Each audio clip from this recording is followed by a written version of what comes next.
And in particular, it's just his hands. The hands are sort of right through, real full in after striking the ball. Yes. Yep, no, special to watch. Full pitch. Just down for one. Well controlled here by Savine. Connor Carroll in control at the moment.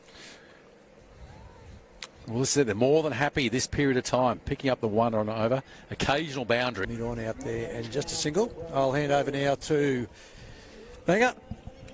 Yeah, so 9 overs. Gone. 4 for 84. What are we sitting on there? 4 for 84, yeah. Casper. Just a couple little hiccups, but Chowdhury's in now. Well, yeah, there is. And getting the wickets is always going to slow the rate down with a new batsman coming in and they're going to build it again. But I think that's the thing where sort of, 9 overs gone, they're 83. It's in a really good position and a good position to strike from here. The only issue for them is the 4 wickets they've lost. Yeah. Yep, and Chowdhury.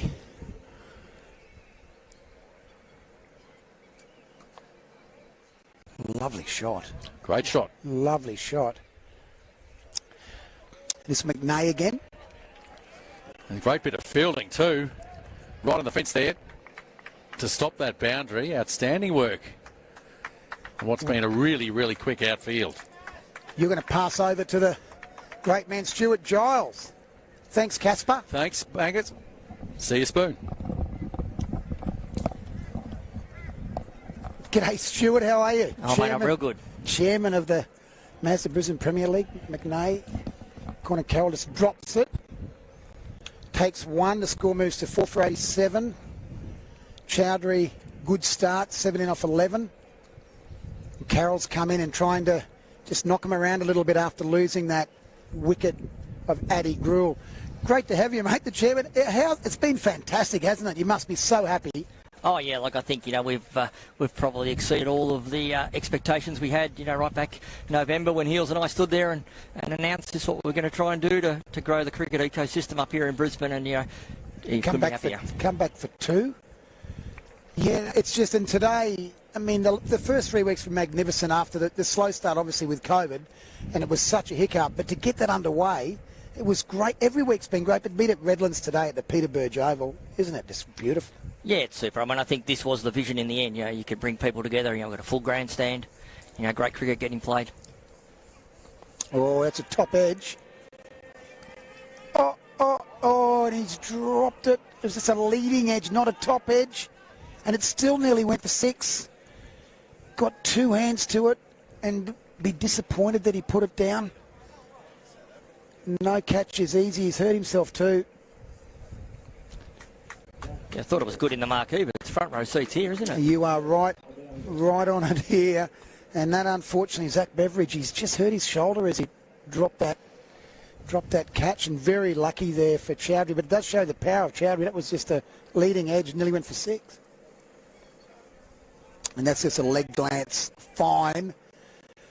Outfield is super fast, as Lee Drenner mentioned earlier, playing here at the Redlands Cricket Club. And that's run away. That didn't look like it was going to go for 4, did it, Stu? No, that's it. I certainly think they're going to be putting a score on the board here, which is going to make for a great final, isn't it? So tomorrow there's 500, 600 kids playing? Yeah, in many ways this is just the entree, really. I mean, the main event's tomorrow. We're going to have 500 kids, venues all through southeast Queensland, getting to play the game that they see on the telly. It's going to be brilliant. Here he is again, McNay. Well bowled through to the keeper, no run. And we have the 19s as well today out the back here at the number 2. They're underway over there, and it's been a really good comp as well. We've seen kids. Noah McFadden came back, played for the Rockets, straight out of the Australian under-19 system, and looking like he can really play. He's a player of the future. So. And Stefan Muller from Redlands. I mean, he is a ripper. Oh yeah, no. He has got raps on him like Marnus Labuschagne. Yeah, no, I think the whole thing was about showcasing kids, at every level, whether it's guys getting a chance to push their case. We're going to get to see Sam chase runs down here again as he's done all tournament. In this second innings, guys that have really been on the fringes of those discussions about what would they look like, how could they get it done in a big bash environment. So all the way down, kids getting to showcase themselves. Guys like Lee Drennan getting to commentate. Everyone gets a chance to. It's great. It is so good. 4 for 95. And that's going to hit it straight down. We've got top on now to bowl. And, mate, how did you get involved initially? Fitzy and Joel and the guys come and have a chat? Or Yeah, look, I mean, I think, we were looking at a few things, inside our family office business around sports as an entertainment and an investment piece, not just purely commercially, but what's available to sort of put stuff back into the community. Heels reached out and... the rest is history, as they say. As they say, the rest is history. So, I know that, and that was, we only asked him one question when he came to us. Do you think it'd be good for cricket? He answered he thought it'd actually be great for cricket. It'd grow the game and introduce a different look and a feel. And I think, as we wrap up season 1 in the seniors and under-19s, I think we've done it. And you just love cricket, don't you, too? I mean, it's just you're putting into what you love. Yeah, look, I've always been a really big believer in, in almost any pursuit. If you're starting with a passion and interest base and it's something you've got natural strengths or aptitudes to, the chances of success are a lot more likely. So, and I think this has been a good example of it. The exec team that have ended up, doing the work you mentioned in there, Joel, Fitzy, Tanya, and we're really lucky. Andrew McShay, he stepped out of 10 years, really getting the heat There's up a pretty off the ground. Pretty good marketing guy to come in off the ball. Absolutely, so... well bowled. That is very, very well bowled by Top. Nice Yorker. No run. Score 4 for 97 at 10.3 overs, which is a great start. If they can keep the wickets in hand, they're going to be heading for that 170, 180 mark. But keep wickets in hand. So there's a little bit of consolidation going on at the moment. I think that's right. I think one of the great things, and I think one of the great initiatives of the last sort of 12 to 18 months is actually the power surge. I think giving...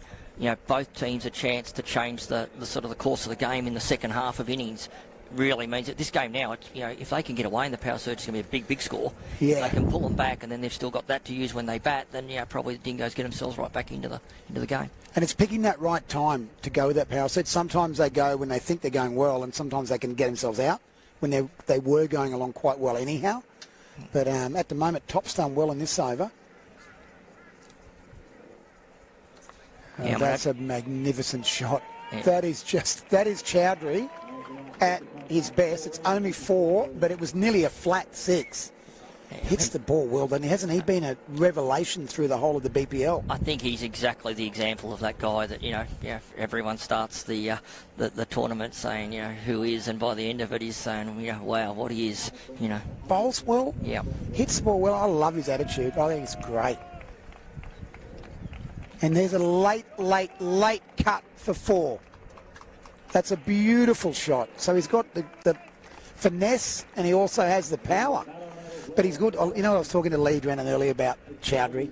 He said he likes a bit of chat, but he's cheeky chat. And he's a good bloke off the field. He gives it a bit and he's hard. I love him. Fantastic. No, I think it's like life. You want characters, don't you? Yeah, you really do. It's true. And, mate, so junior start tomorrow. And that'll just be, under 13s right through? Yeah, we've got 12s, 13s, 15s and 17s in the boys. We're really, really excited. Our female competition kicks off tomorrow as well. So we've got 19s with 4 overage trailblazers in each team, really recognising those girls who have sort of come through systems and are really there to be the next generation of our sort of WBBL and beyond players. There he is. He's hit that lovely. It's a great shot by Connor Carroll. In the gap, gone for 4. So now they are going through that area where Casper said earlier on when he was in commentary, there was a little tiny lull, a bigger lull in 50-over cricket, but in T20 cricket they have a smaller lull. They've come out of their lull and now 4 for, and they're batting very, very well. Oh, we're going to have a game of cricket in our hands if they can go close chasing these down, aren't we? Oh, we are. And everyone's over there, mate. You've got all the boys. They're all here. The team are here, and they're just celebrating. And what about the Waveriders supporters? Yeah, no, I thought the local school band had fired up earlier today, but right in your ear. But no, it's been fantastic. So at the end of the last game, it was like being at the Gabba on a big game. It was ridiculous. They've been super, and I think that's right. Over in the marquee, look at the Dingoes. We've got the Wagner family, getting in behind it with Kenny, and his mates owning it. And that again, it's opened up to that local community. They've brought a whole different look and feel to cricket up in the Darling Downs. It's been super. I was up there last night. I emceed the function for the Diggers Cricket Club in Toowoomba. And the boys were all there, the owners of the Dingoes. They were at the function, and they've loved it. Absolutely loved it. They're great fellas too. Yeah, no, and they had the 7:30 opener in both the 19s and here, and they all managed to get themselves down the range and here, so they must have looked after themselves a little bit at the Diggers. So they did. They did very well. They looked after themselves. I saw them drinking a few waters. They've done well, which was really good. And anything else, mate? You want to talk about? Is there anything else you want to say? Oh, look, I mean, I think we're just been delighted. I mean, you look at everything Mazda got behind us, and I think for to get a globally relevant community brand, have a look at what you're doing and say, yeah, we'll be part of that. I mean, you had Casper in on here, but I think when we look back on it, and us and the Caribbean Premier League are always going to be the two first sporting organisations in the world to use the sports court technology, and I guarantee you, I reckon in 5 years, if it's not just a basic fact and the data of every sporting, sort of event or field or pursuit that we end up watching on our TVs, and I'll go, So it's been tremendous. The marquee you talked about, Queensland Cricketers Club, putting on an absolutely fantastic show over there today for us. So, and all of that on KO with your dulcet tones, mate. I mean, it's hard to believe it could have been any better. Oh, it's been great. Hey, talking about the sport court ball, it went in the water before, and it just came back, and Casper said, look, it's looking still like it's new. Fantastic. What a ball it is. So that was great as well. But no, it's been a pleasure. It's been great to be involved, and thank you for having me along with you, Stu, along the ride. It's been a lot of fun, mate. Oh, no, look, thank you, everyone involved in the broadcast, week in, week out. It's been one of the great feedback pieces we've been getting, people watching it all around the country. Well played, and we've got Ian Healy down here as well. Great to have Ian Healy, one of the owners of the Kings. They unfortunately got beaten. Thank you so much, Stu, for coming along, mate. Absolute pleasure. All the best. Well done.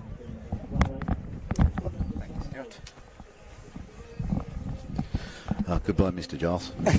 Good on you. Hello, Ian. How are you? Very well, thanks, Banger. Yourself? Mate, I'm really good, mate. 4 from 116. Your North boy, Chowdhury, 30 off 19. Revelation, I've been saying, is my new favourite cricketer. And Carroll, 19 off 15. They're building here. Yeah. Now Carroll is a very good hitter. And he's, you know who's the son of? No. Our police commissioner. Oh, is that right? Yeah. So he's winner. I love him. He's a great kid. Stay in with him, mate. He's a great kid. These guys. Top. That's well played. That's played into the gap. Come back for 2. They're the most exciting and unpredictable team in the comp, but they were hopeless at the auction and the drafts when they were picking all the junior teams, and at the auction they kept saying names that had already been taken. Stuff like that. Is that Cliffo's fault? There was chaos everywhere, and they've made both finals. It's unbelievable. Shot this 4-1 down there. It is funny. And seeing Cliffo's passion, Peter Clifford, obviously former Queensland and New South Wales Shield cricketer, who just gets so excited by it all. And he's picked some guys in this side that are grilled. A couple of Norths boys. Yep. They were playing second grade last year, weren't they? Oh, yeah, but everyone knew Addy's ability.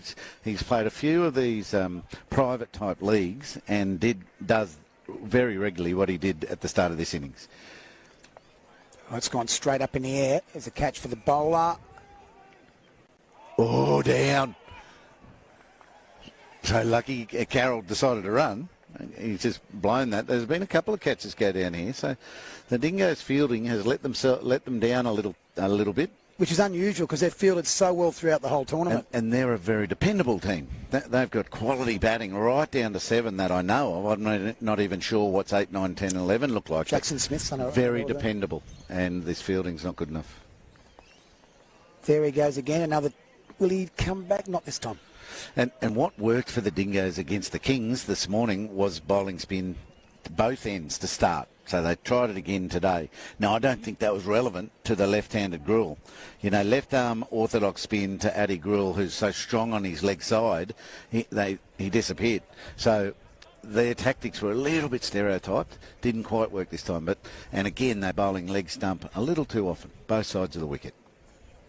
Oh, a big swing and a miss by Carroll.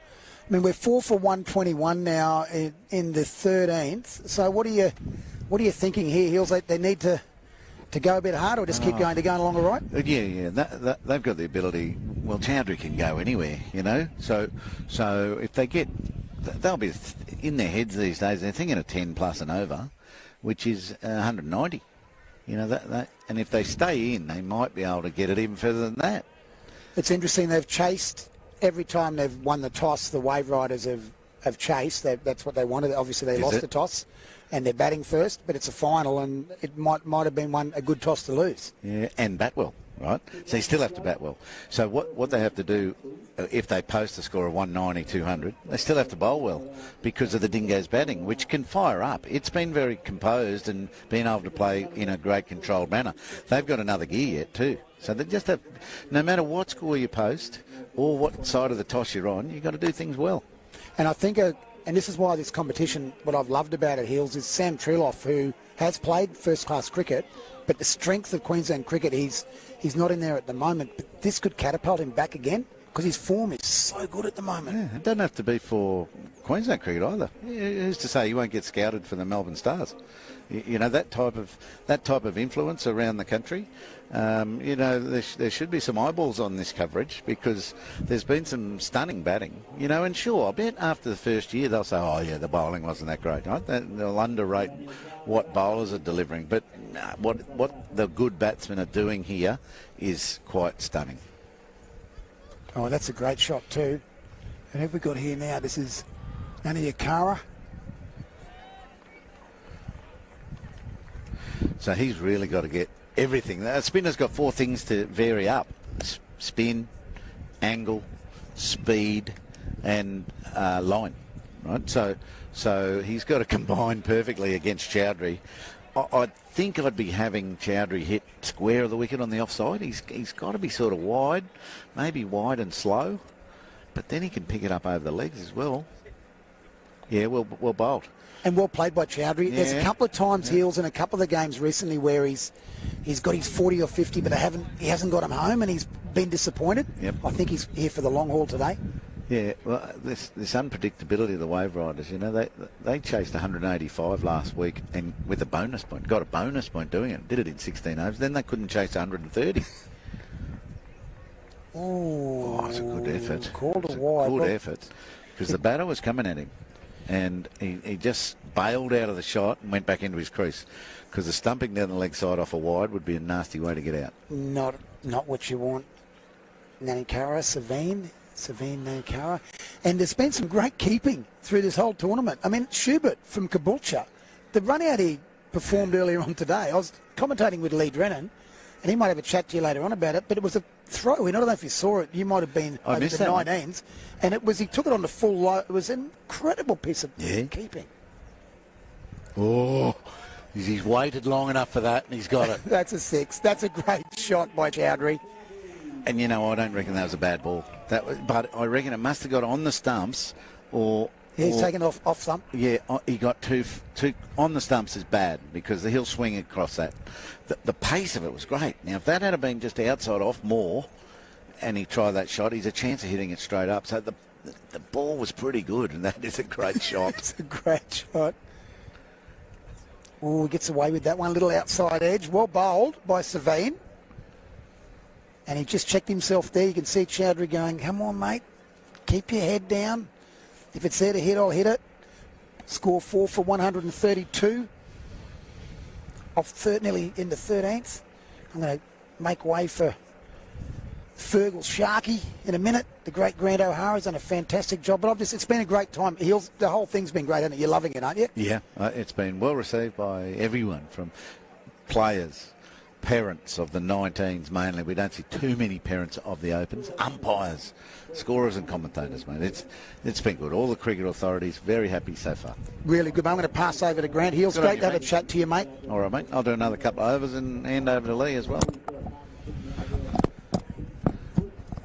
So everything's really on an edge here. You know, this total's building. The bowlers can't take a trick. They beat the batsman and they get a catch dropped.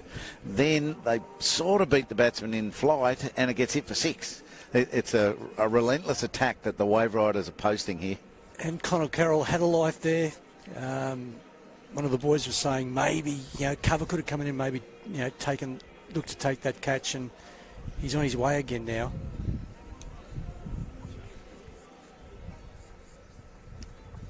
Swing and a miss. The Wagners are over there in the VIP tent. Are they? Yeah, the Dingoes owners have turned up in force. They found out that they're in the final. I bet you they'd love a game out there. Yeah. Is that on the cards at some stage, you think? Well, this week we've got two age groups, 15s and 17s, are playing their final rounds at Toowoomba. They're involved. They just would like the Dingoes Open team to become the inaugurals. Yeah, push out there through cover. I was interested to hear what you were saying there, Hills, about that four elements to the spin bowling: the spin, the angle, the speed, trajectory, flight, and the flight. Yeah. And so you have to combine. You have to pick the right combinations of speed and line, angle, or am I going to spin it now? What flight do I put on one I want to spin, and what line do I land it on? Those sorts of things is how a good spinner, like a Warren, he does it naturally. Right. So you have to think your way through, probably as a normal spinner, on the type of batters you're going to face today and where I might go with those combinations. 4 for 136. We're midway through the 14th over. Chowdhury 43 and Carroll 25. Run rate 9.38. So the Dingoes are starting to drag it back a little bit. Shot. Oh. Straight down the ground. Good shot for one. It's taken plenty of fielding on the boundary. Yes. That's why you can't afford to put blokes down on easy chances. Have you got a thought on when the second power play should be taken? It seems to be last 2 overs in most cases. Does it? Is that what they've been doing? Yeah, a lot of places? yeah. I would. Chowdhury has to be there, right? Right. So I'd be picking it as soon as you can now. Like just this partnership is well set. Now bring the field up. Yep. These blokes aren't concentrating on singles, are they? Would they? They're boundary hitters. Bring the field up and let's hit boundaries a lot easier than we can at the moment. Do you think that the coach will be saying we'll leave it to the batters in the middle to make those decisions? Do you think? Or? I hope the captain would be doing it, not the coach. Right. So right. One thing we've got to resist in cricket is taking those sorts of responsibilities off the captain. Right. The captain runs a cricket team. He's out there for hours with them, and his ability. He's got time to think directly. Oh, that would have been out. And now he gets a run. So the poor bowler bowled that beautifully. Could quite possibly in a run out. So I guess the captain could run to the front of the field there, in front of the gate, and sort of go, hey, surge now. Yep. I'd be taking it now. Like when Carroll and Chowdhury are in there. It's time. Bring them up. Otherwise you risk Chowdhury being run out or something like that, and now you've got to start again. Is this McGiffin? Yeah. I see, yeah, but take your point. And here they are, Hills. Yeah. There it is. That's the signal. So, and I can't see anyone at the gate who's signalled it to them. So it looks to me like the batters have made that choice, unless the captain did get out there and I missed him. But I think it's a good thing. Well, Hills, they've heard you, and this is on now. McGiffin, the captain, has stepped up to bowl this over. 2 back on the leg side, right? Straight down the ground and mid-wicket. Where does he bowl? Does he bowl to that, or does he bowl on the offside where the field is all up? This is tough. And slow ball, and he's dragged it down, and that's gone for 6. He'd be disappointed with that McGiffin. That probably wasn't where he was looking to bowl that ball. What, where there's no fielders? Hey? No, that's terrible. He's got that way wrong, and Chowdhury was good enough to pounce. And that sounds like it's a 50. It is a 50, and he's just put his helmet, his bat handle into his helmet, and he acknowledged the crowd. He's a character, this bloke. Yeah. He sends them off when he gets a wicket in a sort of a nice way, but he does give them a send off. He's a player and a half. He's a lovely bloke, but there is a little bit of Virat Kohli in him. He loves the challenge and mucking around. He can. There he goes again. That's gone for another 6. Yes, that's a lovely flick off his legs. McGoffin straying down leg side.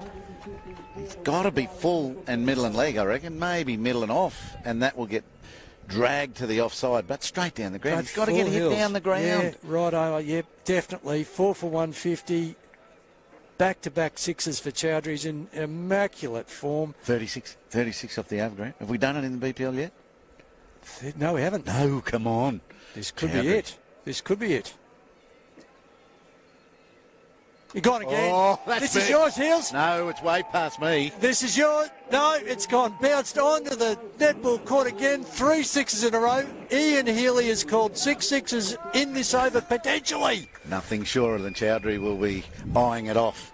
What a shot. That's just beautiful sound off the bat, wasn't it? How meaty was that? Timing's immaculate. The 4 for 156.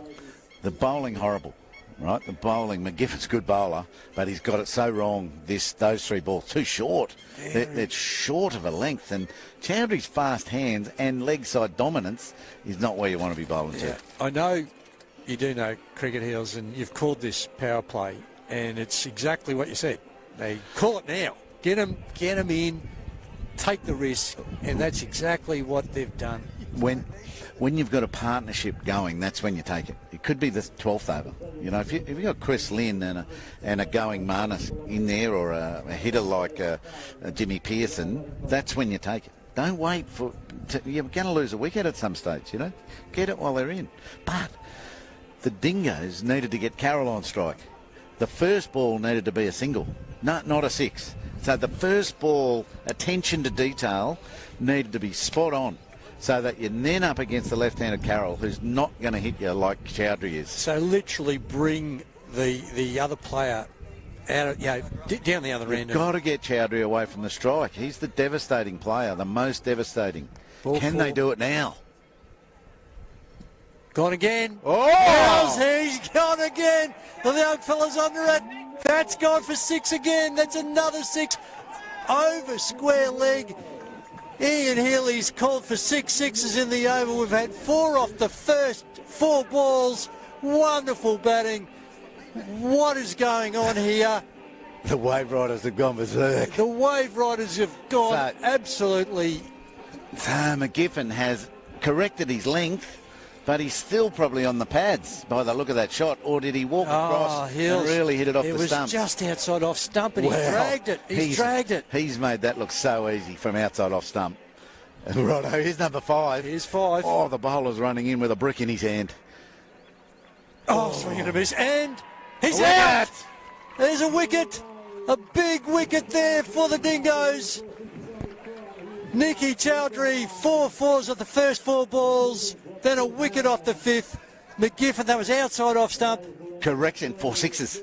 4 sixes. What did I say? 4 fours. Oh, how good's I that? beg your pardon. 4 sixes. I'm sorry. Have you ever seen 4 I'm sixes? getting carried away. No, I haven't. Never. Right? We've Not never live. seen 4 sixes in one over. No, not live. And he's gone for a 4 to finish off and under-edged it through to the keeper.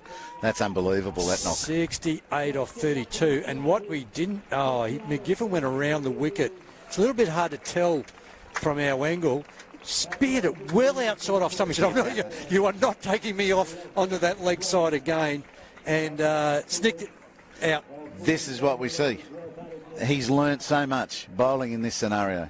Right, next year, for example, or when he goes into club cricket from here on in this summer, he will not let this happen again, McGiffin. He will be changing his angle, he'll be changing his speed and getting it much closer to being perfect from ball 1, not ball 5. When you saw the replay there, he went well outside around the wicket and really speared it wide. It was nearly a wide. Nicky Chowdhury's seeing them that well. He was snicked it, and that's the end of... Outside edge or under edge? Outside edge. Yeah, wow, it was wide. That's good. Favour takes the catch. Right, ball 6. Can the new batsman come in and tonk something too? It's the surge. Fields up. The new batsman. Let me just check who that is. Well done. Big over. Yeah, that's the keeper. Welcome back, Cotter. as Banger calls him, Patrick Cotter, the Toombul wickety. Yes, righto. Would you like me to swap to another wickety? All right. Hey? Yes. The Queensland second 11. Lee Drennan. Redlands keeper Lee Drennan coming in. Fire it up again. But Chowdhury, what an innings and a lot of damage done. Thanks for that, Thanks, Heels. Grant. Thanks, everyone. Thanks for listening, everyone, too. Loved having you. Lee Drennan, what did you make of that? That was one of the more entertaining overs I've seen of cricket, I would suggest. 4 sixes and then a wicket. You may not have been able to hear from your position, but Hills, after the first set, I think we could see 6 sixes. He did. I heard him call it. Yeah, I heard him call it. I thought it was quite an ambitious call at the time, but it wasn't far away. Far off. Blake Ma. driving. No run. It's an unfortunate time for just the Waveriders to have lost that wicket. I mean, you can see 24 runs straight away off the first 4 balls, but now sort of having a new batsman on strike that hasn't seen much of it, with all fielders up in the power play, makes it a hard time to start for Paddy Cotter, but he struck him pretty well in the semi-final, so I think he'll get himself going quite quickly. And he's a keeper, Lee. He is a keeper, that's right. So they're always better performers, obviously. Down the bowled. That went well. Oh, it came in a very difficult situation to a degree there, needing to continue on with this run rate. Running at run rate over at 10, and well bowled there. Yeah, well, it just you got to hit the top of the stumps, and we see these power plays, they get in your head a little bit. You feel like you have to make the most of them. You feel like you need to break the shackles and make sure that you're cashing in when there's only 2 fielders out. But in the end, it's a really tough time to actually start your innings, as we've seen the undoing of Paddy Cotter there. Can I ask you about the power play and how your team approached it, Lee? Did you leave it up to the batters out in the middle, or did you have some pre-planned ideas with it, or how did you guys approach? Well, I think, in all honesty, it's definitely something that we could have done a lot better, an area that we'd look to improve. I think if we consider, because we probably didn't have a set plan in terms of who makes the decision, I think that batters out there should make that decision. And I also heard what Hill said just before I jumped on about 2 set batters, and when you're in the middle of a partnership, I think that's key. It's so important. It's so hard to bat when you are a new, fresh batsman to the wicket and feel like you have all of that pressure on you. And we've just seen that as the case for Paddy Cotter there. But I would try and leave it to the batsman to go, this is a time where we both are going well. We're both sort of striking the ball really nicely. Kushram, the new batter for the Waveriders, drives. Oh, I think that could have... that was almost carried as well, didn't it? Nearly carried back to the bowler. He's off the mark. Yep. And that would be where I would try and go.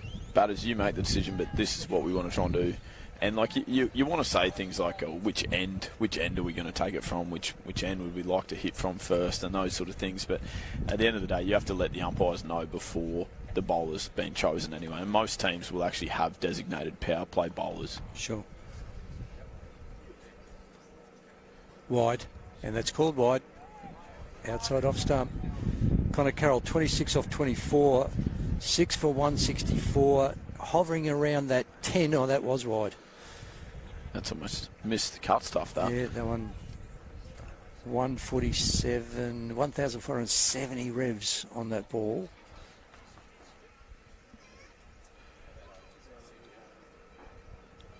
Little flick off the pad. Is that all padded? A little bit of bat to that. We'll see the umpire know he's going to call. I reckon. Yep, he's calling leg by. Yeah, I think Connor's actually struck the ball. Connor Carroll, it feels like he's struck the ball really well throughout his innings, but only sort of 26 off 25. So they've actually done a reasonably good job to contain him. He is someone, though, that if he bats in the last sort of 2 overs of the innings, we know that he can clear the pickets, that's for sure. And that's what the Waveriders would be looking for from him as his role now. Yeah.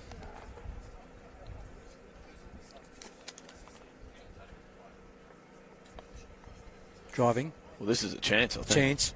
And out. Well, no, the umpire's giving it not out. Not out. Those direct hits, we tend to think they're generally out. They are generally out, and oh dear me. I think that one is out, to be fair. Wonderful umpiring, but that was very close there by Rummy. Had a bit of trouble getting going, and it's a nice piece of fielding. Terrific piece of fielding, and point 2 off, maybe. That would have taken them to 7th, though. So there is Carroll. Just can't beat the fielder at mid-wicket. So he's probably just struggling with his timing a little bit. And it's actually not bad considering how damaging the first 4 balls of the power play were for the Waveriders. The Dingoes have managed to claw that back quite well, I would say. Yeah, they have. Yep. So we've now had 17 overs gone, 6 for 167. What do you think? What's a total now? Yeah, I think we're looking here at certainly if it's only a couple of boundaries away from really being like a high 180s sort of total. Even I reckon they can even get to 190 if someone really gets hold of one of these bowlers here. So the hard thing is that they probably have two batters that aren't quite at the peak of their powers just yet in terms of how they're timing the cricket ball. Back to McNay. Rahm down to third fine leg. Sometimes you don't need to time it though, Grant. No. Be successful. And didn't quite get to the boundary, so 2 runs there. McNay is a very clever bowler too. Isn't he? And he goes a lot of off-pace deliveries, a lot of back-of-the-hand slow balls that sort of get under your bat. Yes. Make you never sort of feel like you can get one smooth, clean swing as a batter. Yep. Drop short. He's got a gap there, though. And the sweepers will come around and pick that. They'll pick up 2. Yeah.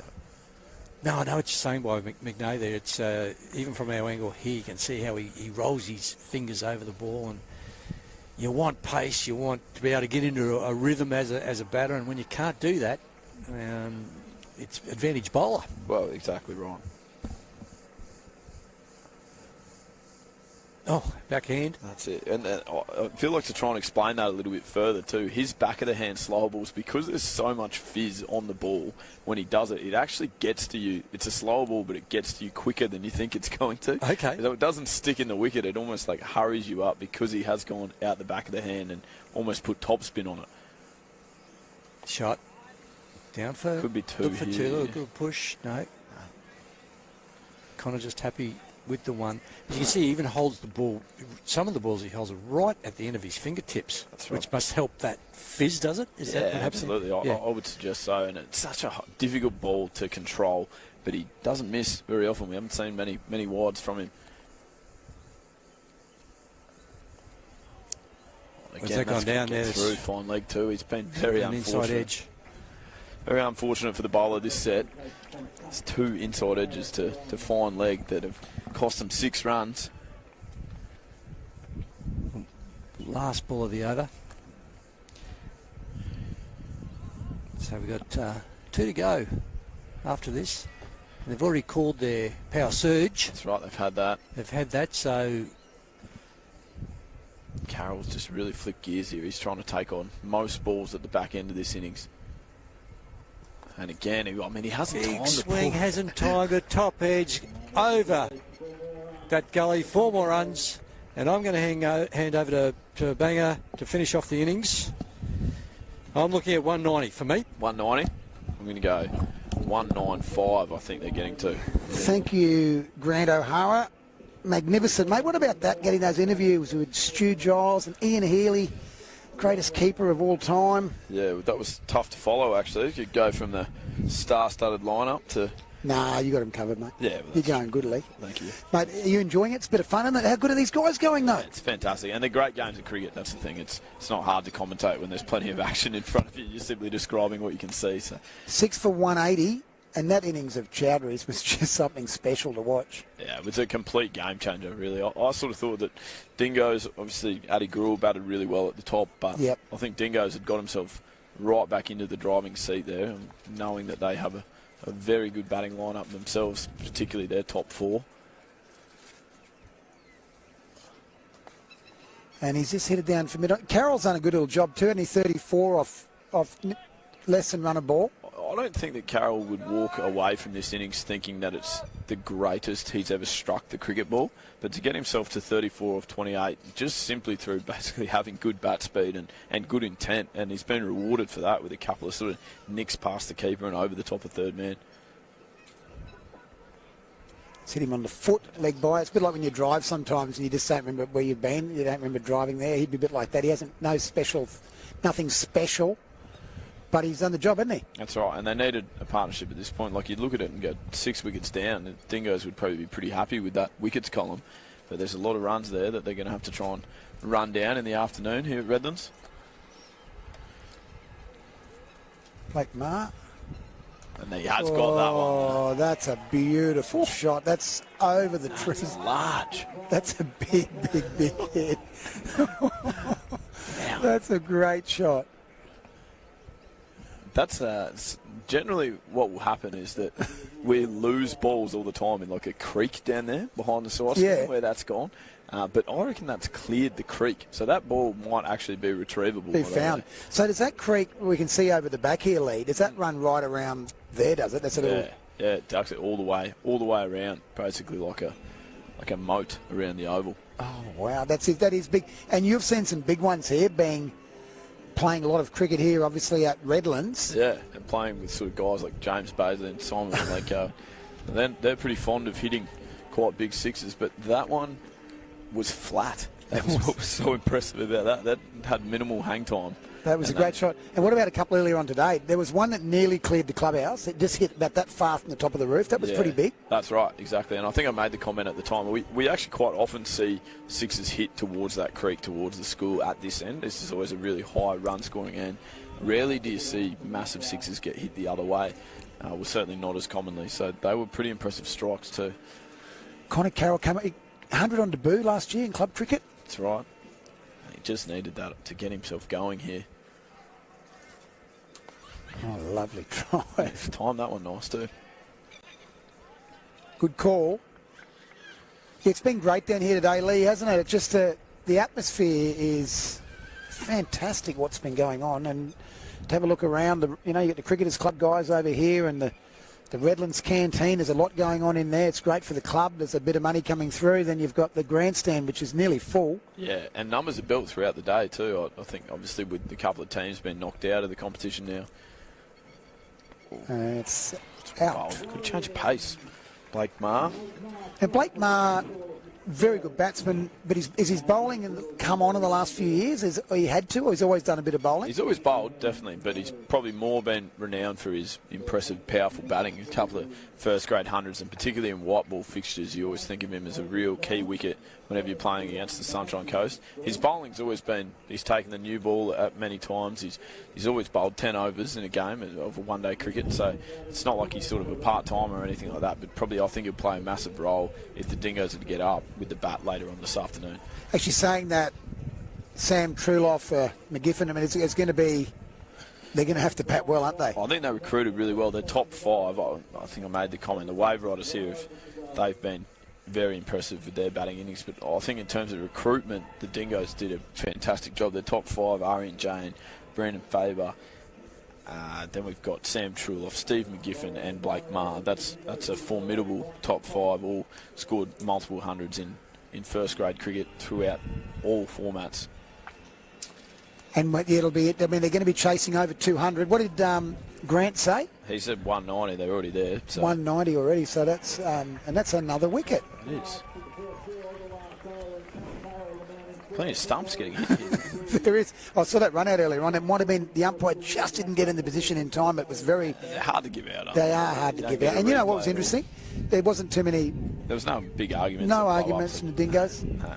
Dingoes have played it with a great attitude the whole way through. I mean, most of the sides. Have you been playing against them? Yep, absolutely. This can only grow, can't it, this concept? Yeah, I think there's certainly never really been any bad blood or animosity between any of the two sides. They've been great games to play in, great spirit. And, yeah, I think it's a concept that people will be really excited about in the future. And it's been really good to see the guys and watching during the week and who gets runs on a Saturday.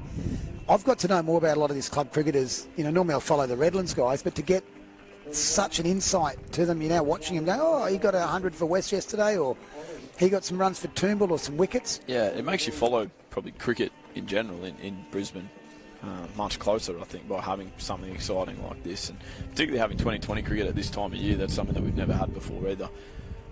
And you did a great job. The just stumps that you're doing at the moment, I'm noticing it on there. I see that. It's a weekly roundup of club cricket. Here he is. I don't think that Oliver West, who's just come out to bat for the Waveriders, will have batted that many times in this competition. But he's a very, very capable batsman in his own right as well. So to have him down at number 9 or 10, where we are now, is certainly handy. He's no mug with the bat. Where's he from? Where's he play with? Toombul. Toombul. He's from Toombul. Made the trip from Valleys originally and then across to Toombul.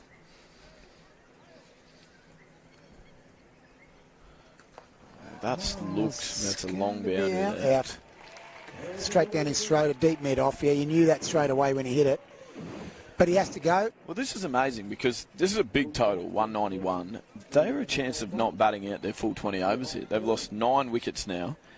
And to see, that's as action-packed of a game of cricket as an innings as you can see. Now, there's some hustle going on the sideline here with the number 11 batsman Hassan Sado is not ready to go. He's strapping his pads on, and he's now getting some help from someone else to strap his other pad on. Oh, no. So we're just can you get a shot of that? here. Can you get a shot there, mate? of him trying to pad up. He could get timed out here. I've never seen it timed out. We've lost 3 very, very quick wickets in his defence. There he is. He's a chance. Get timed out. I used to have that dream that I was sitting on the toilet and I had to go out to bat. That was an awful dream. What I would do there is step onto the field and pad up, because you only have to enter the field. There he to play. goes. He's running out to the He's running field. on with no helmet, no gloves. I hope he's got a box on. That's the real concern.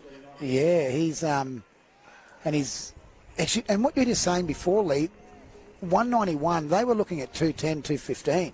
Yeah, well, if you nail your last 2 overs, you're exactly right. It's plus 200, 210 potentially, and that I think is a mental barrier, is a huge win. West on strike.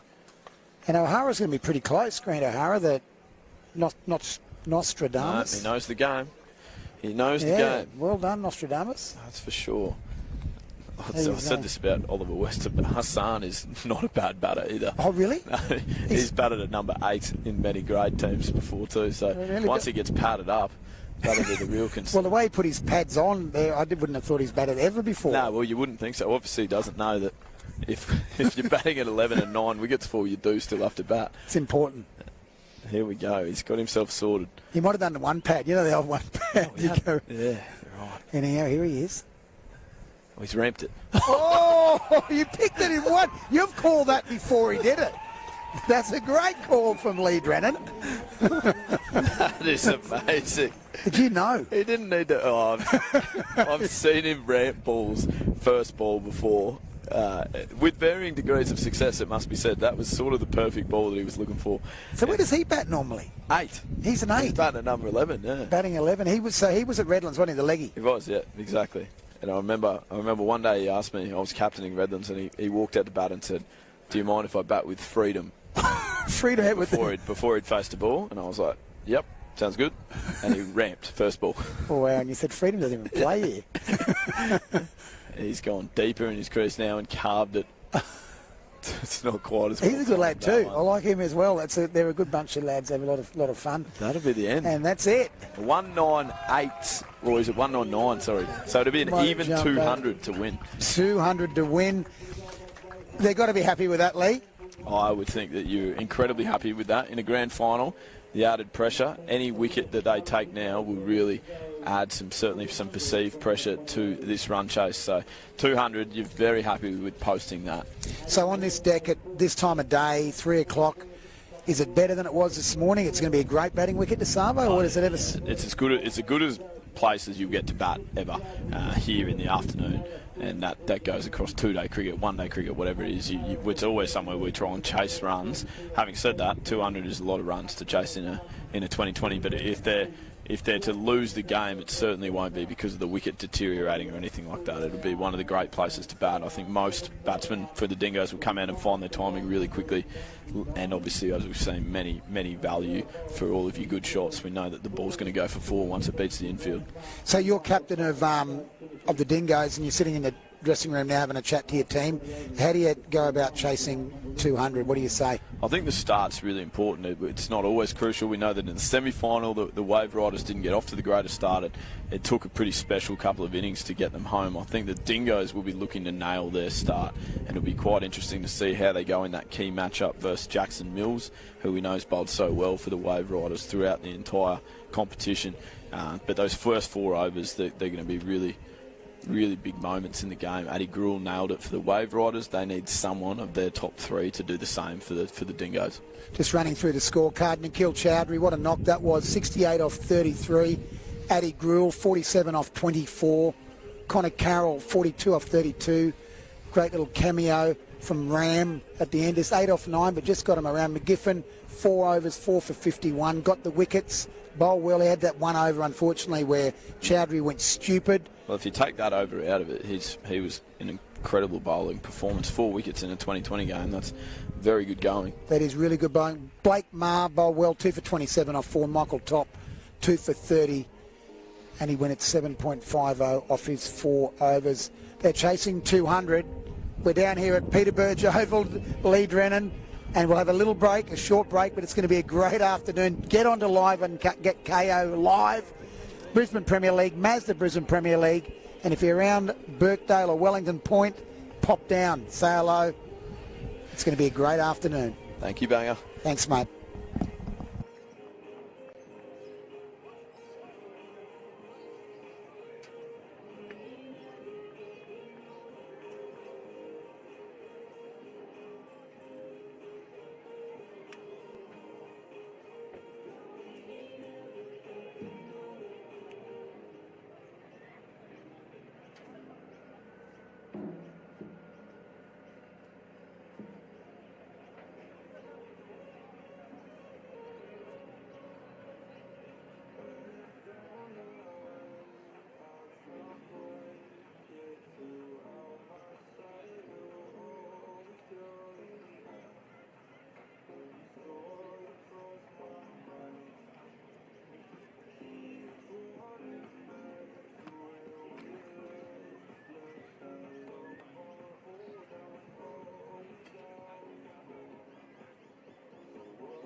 Zach, can you repeat?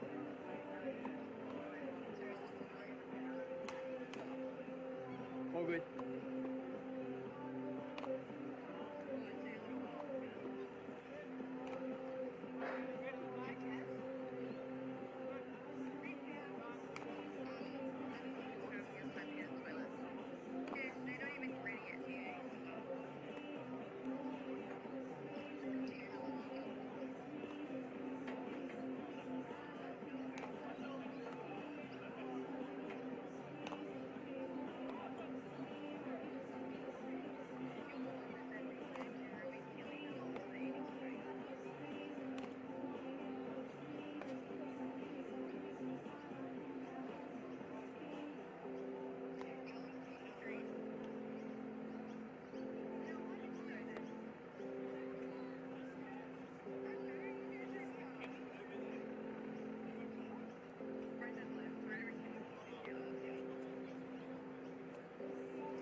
Umpires for the biggest 20 overs of this tournament.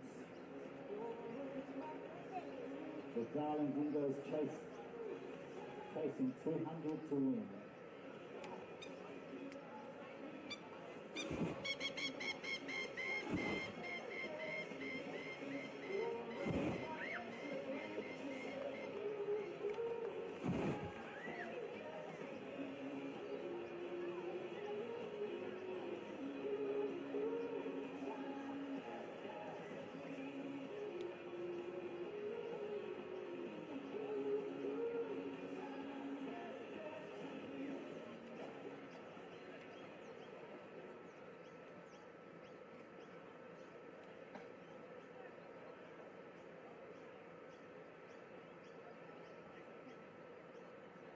Opening the batting for the Darling Dingoes, Brendan Faber and Aaron Jane.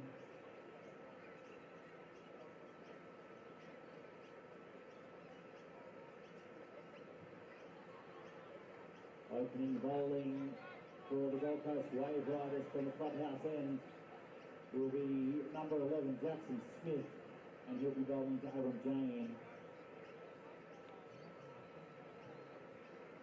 At the onset of play here, the run rate required is an even 10 and over. They need 200 from their 20 overs to win the match, the Brisbane Premier League.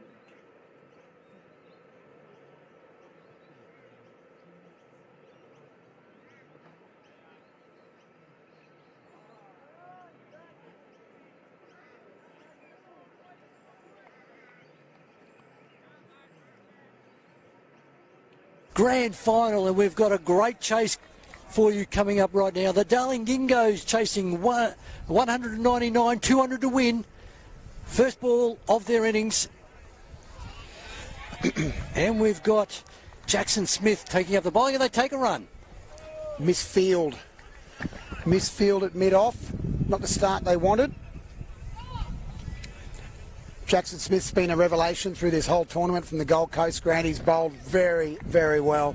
And he's going to have to bowl well again with this very strong batting lineup. The top five, as Lee Drennan said, are exceptional. And we've got Brandon Faver, the left-hander, the keeper. Very stylish batter. Taking up the batting now at the southern end.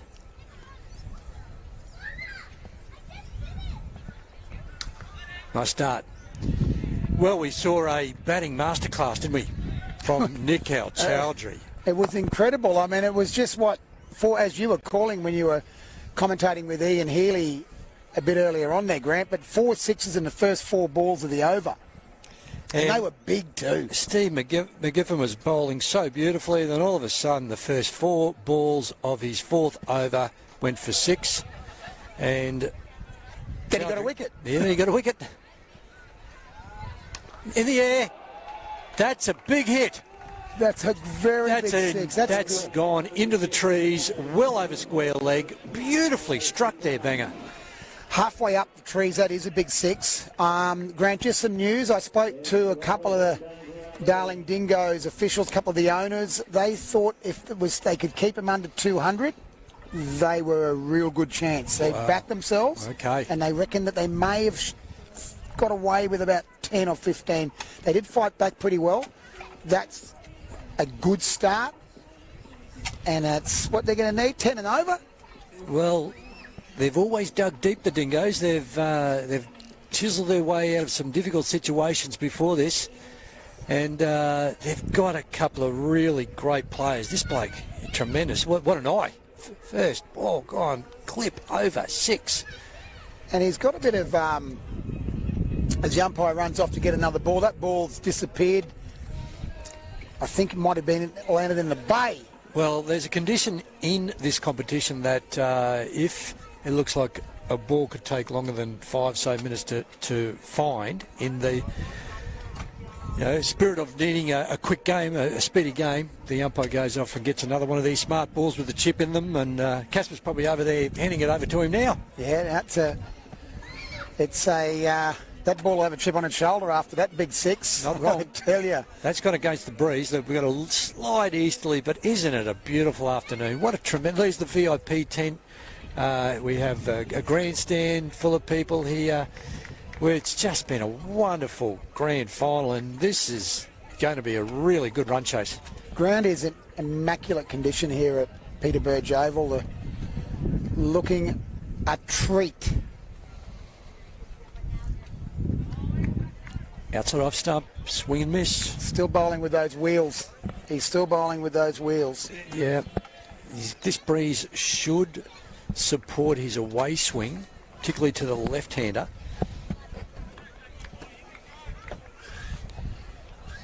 Jackson Smith, you've been impressed with him all tournament. Man, I just love his action. I know Casper has been as well, and it's, when you hear the accolades coming from former Test bowler. That's square a great cut. shot. That's 4. Leant back on that. Beautiful shot. That's the start they wanted to get away to. Look, I've just got to give a rap to the groundsman. What a wicket. This has just been a fantastic cricket wicket for T20. I suppose the bowlers probably aren't quite in agreement, as much in agreement with me, but if you bend your back, you can get some there's plenty of carry. You're right, Grant. If you bend your back, you can still get about a bit out of any wicket. Shot. That's Got Ariel. Great shot. He's flat batted that for 6. That's That a is maximum. 6. Wonderful shot. That's almost a tennis shot. That's a great shot. He could have hit that anywhere on the offside, but he's flat batted that. No fielder, because we only have 2 fielders out. No fielder down at deep mid on, and he's flat batted that for 6. That wasn't a bad ball. Do me a favour. That was a great shot. Stand and deliver.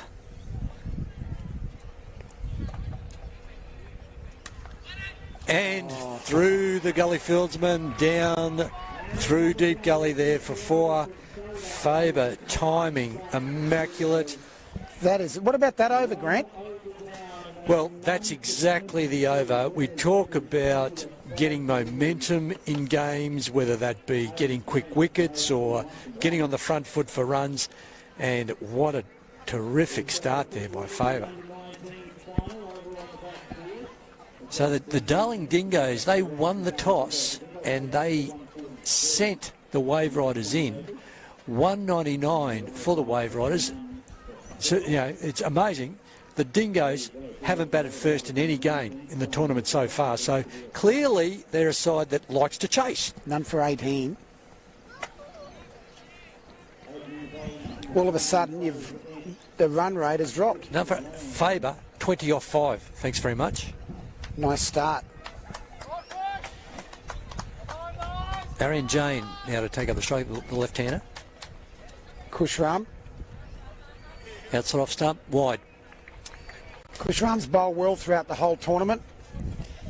Just starting off there, the radar can get a little leg stump or a little wide early on.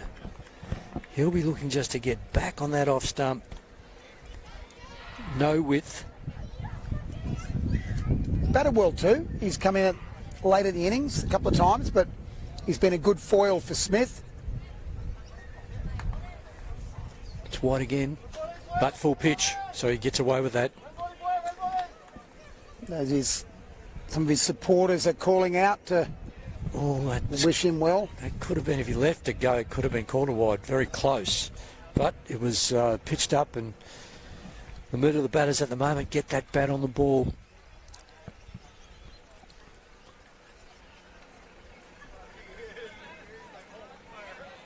A little short, a little through the shot too quickly there. I think he bowled that a bit slower. Yeah, He right. just bowled it a bit slower, and he was expecting it to be a bit quicker. And umpire O'Sullivan calling that a leg by. Umpire's done a great job.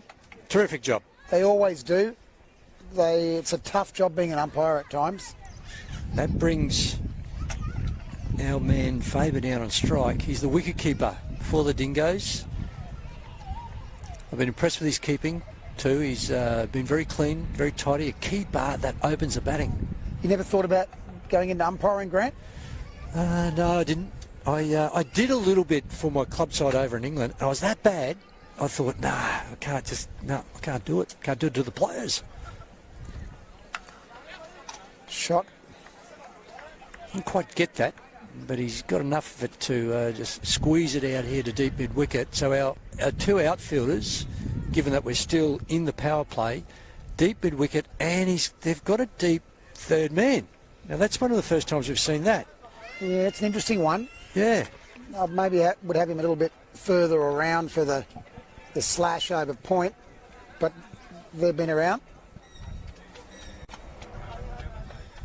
Outside off. Looked a bit wide too, didn't it? Did look wide. Just a working out period. Gee, that could easily have been called a wide, I think. Just a working out period here, Grant. They've had the big over the first one. For our viewers, you can see there that those 2 blue lines, that's the guide for the umpire about calling wides. Rum may have got away with one there. Full pitch in the air. He's top edge. There's a player coming. He's under that. And it's out.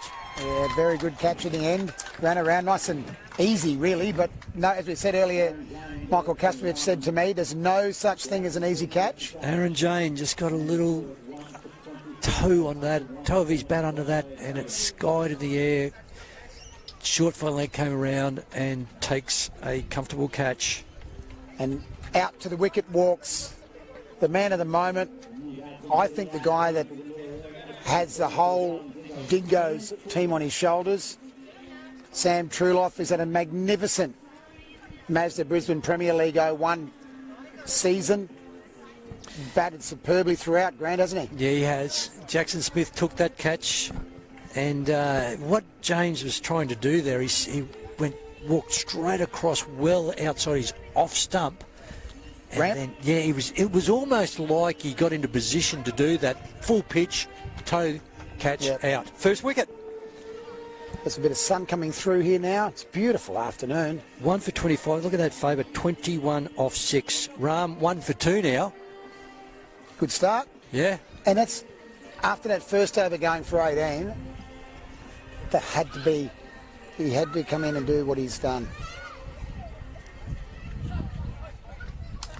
Full pitch. Down the wicket. And that's 1. 2 bounces for Faber. Continuing on his merry way. Pitched up there, Ram. Off stump. Nothing wrong with the bowl. Faber. 25 not out. But off 7. So this is the flyer. This is exactly the flyer that the Darling Dingoes were looking for, and they said they were comfortable chasing anything under 200. Well, they've got that. Yeah, that's what they said.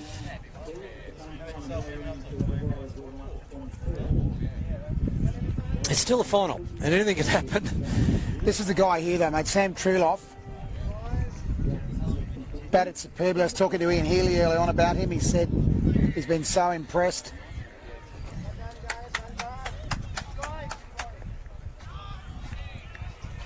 Jackson Smith taking up the bowling again. And Sam Truloff. What we've seen of Sam is he really understands his game, doesn't he? He knows his strengths, he knows his weaknesses, he plays. When we interviewed him earlier, he said, well, I know my role. And he plays his role. He was there at the end to see they were 2 down, the Dingoes, when they changed the Northern Kings total. That's a great shot. Square cut. Beautiful shot. Over point. Was just waited on that. Some width there. It's almost like Jackson Smith may be getting a little bit tired. He's had a big tournament. He just dragged down there. Square cut. Over point. Lovely start there by Truloff. He'll need to do exactly what he told you in that interview in this game. Grant? Yes. Oh, good comeback. Great comeback there by Smith. That's just cut him straight through. That's just beautiful. That's a great. That's the length. That's the line. What a great ball. Good heat. And a man in form like Truloff beat him all ends up. Good bowling, Smith.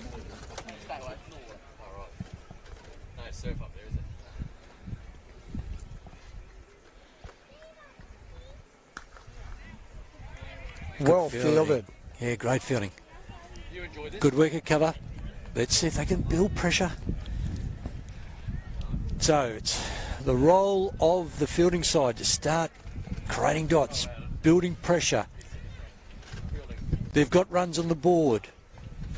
The role of the batting team, exactly what Faber's doing, taking some pressure off the batters, giving some confidence to players that are watching from the other end and from the shed.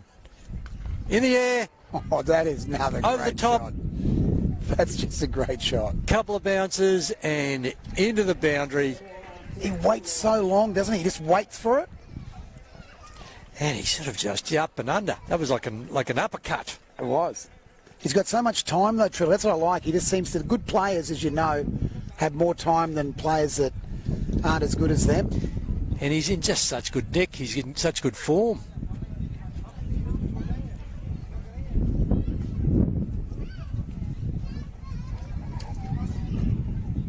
Shot through the covers. Another magnificent cover drive. Down to the boundary for 4. Trilloff. Just a little bit of width, but not such a bad ball, and just a beautiful shot there by Trilloff. 1 for 37 off 3. Grant, 1 for 37 off 3. When you're chasing 200, apart from the wicket you've lost, that's what you're looking for. And Ed Henley mentioned the speeds that the batting team goes through. Clearly there's always that objective that when the power play's on, you go. So I think this is a wise move. They're bringing the third man up and they're dropping deep mid on down. So we've still got the cover here, square of the wicket, deep, square leg, and now we've got a deep mid on. It's gone down leg. What's that off? Let's wait for the umpire's call. It's gone for 4. And there's that glove. He's got a little bit of battle glove on that. Battle glove. He's gone down the leg side. That's right, the deep mid on we have down here. We've got the 2 out, deep mid on and deep square. And Faber continues on his way. He's 29 off 8. 1 for 45, the Dingoes.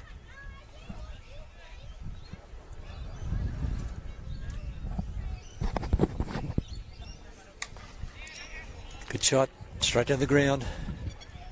Oh, we've got some plover problems down there, I think, for number 23. There's Jared Blake down there. They've moved around a little bit. They were here the other day. There was a grade game down here, and they're about where we are now. Right. And they seem to have moved their way around towards the sight screen. Yep. And the plovers have been... Yeah, when do they finish that season? Is that... Oh, I've got a feeling now. Remember I said I wasn't a bird expert last week, but I think they go a bit longer than the Magpies. They're always up for grabs. They give you a hurry up. I've been attacked by them. I don't like them. No, they're down leg. That's called a wide. I like his heat. He's good speed. I was going for a walk one day, Grant. Yep. And I got attacked by the old plover. And I asked the garbage man if I could get in his truck with him, and he wouldn't let me. It was pretty scary. And these cricketers are so brave, though. Yeah, no, they just picked up, filled it back in, and they've still. No, Kushram's got to get back on here. Yeah, back on. Good shot. That's a big shout. Must have got some bat on that. No, umpire O'Sullivan was very quick to move to leg side. I think Sam was just taking that one. Must have been just on leg. Tried to take it. Yeah, there was no interest shown by the umpire. He was quick to dismiss that one. Kushram from the Coomera Hope Island Club. He's bowled very well throughout the whole of the Brisbane Premier League.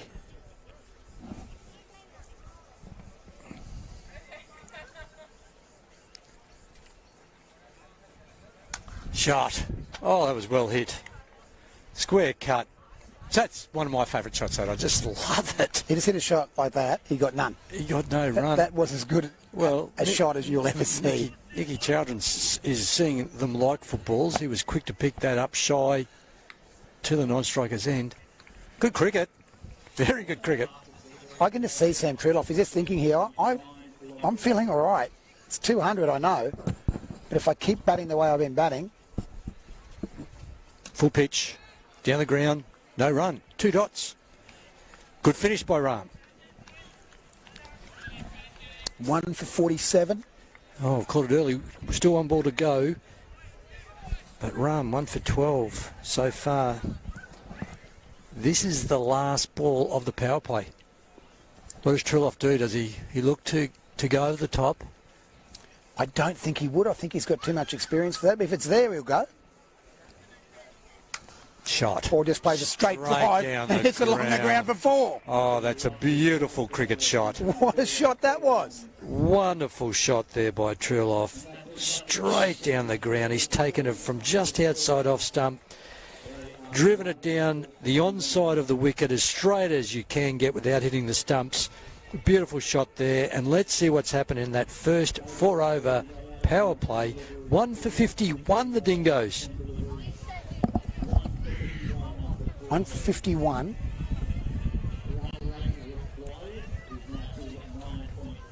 They 9.3. 9.3 the run rate required. Now that's early.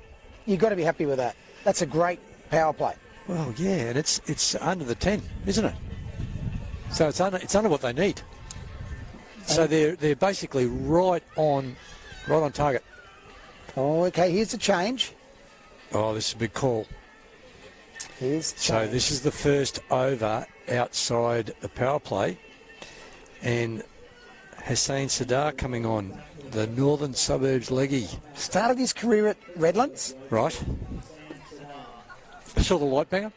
and he saw the light, but Lee Brennan was saying maybe saw the light got the door, so good call. Well, I think there was an opportunity over there. No, I love Redlands. Yeah, I know you do. You're here. Yes. And but apparently, he used to bowl. Marnus used to get him to bowl to him before he went Yep. overseas because Right. he bowls like a lot of the subcontinent bowlers. Nice start. He's got every different ball apparently. Just loves bowling him, and it may be one of his weaknesses that he tries to bowl a different Well, way. everyone, but he's obviously his game's developing. Nice start to a man who is 31 off 10. What about the ramp he played when he came out to bat too? And Banger, what Ian Healy said was very interesting. Get that bloke off strike. If he's the bloke who's going to be giving you some tap, get him down the other end. Get this other bloke on. Mind you, Triloff's sitting them so well too. So what does Triloff do? Let's get Faber back down on strike. So, yeah. I think Faber just keeps going. But Faber's not doing anything stupid. He's only hitting the loose ball.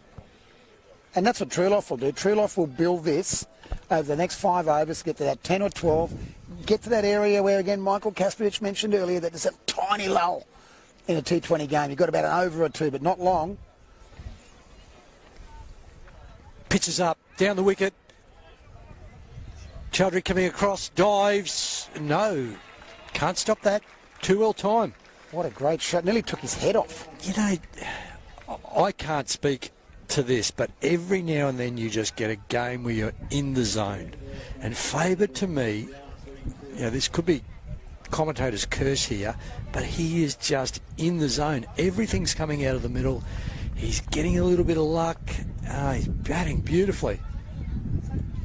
So now will come back. There it was. There it was. He really is good. Outside off stump.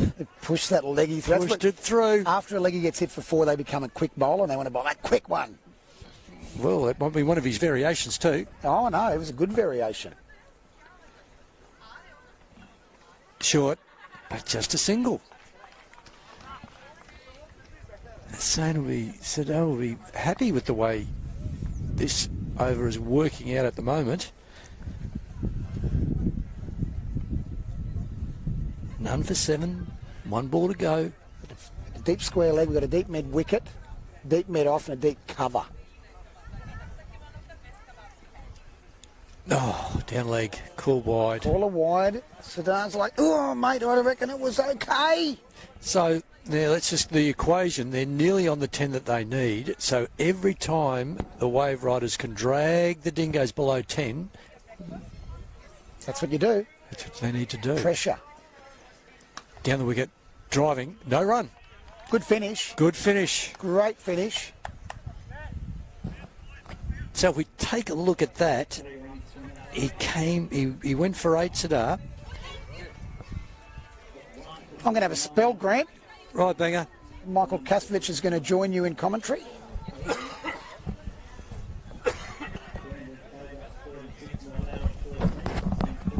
What do you make of this, Casper? You must have enjoyed Faber's batting. There's been a lot to like this entire game, Ferg. There's been some powerful hitting, wonderful striking of a cricket ball. But I'm just amazed at the way that they're able to clear the fence. And Faber has certainly been demonstrating that in this innings. Is this Slater Asnakar coming on? I think it is. It's great having Slater with us earlier this morning. He was in commentary and he's recovered from his injury that he had. Now push in with his left-handers. To Faber. No run. Good start. Nice start by Slater. Well done, Asnakar.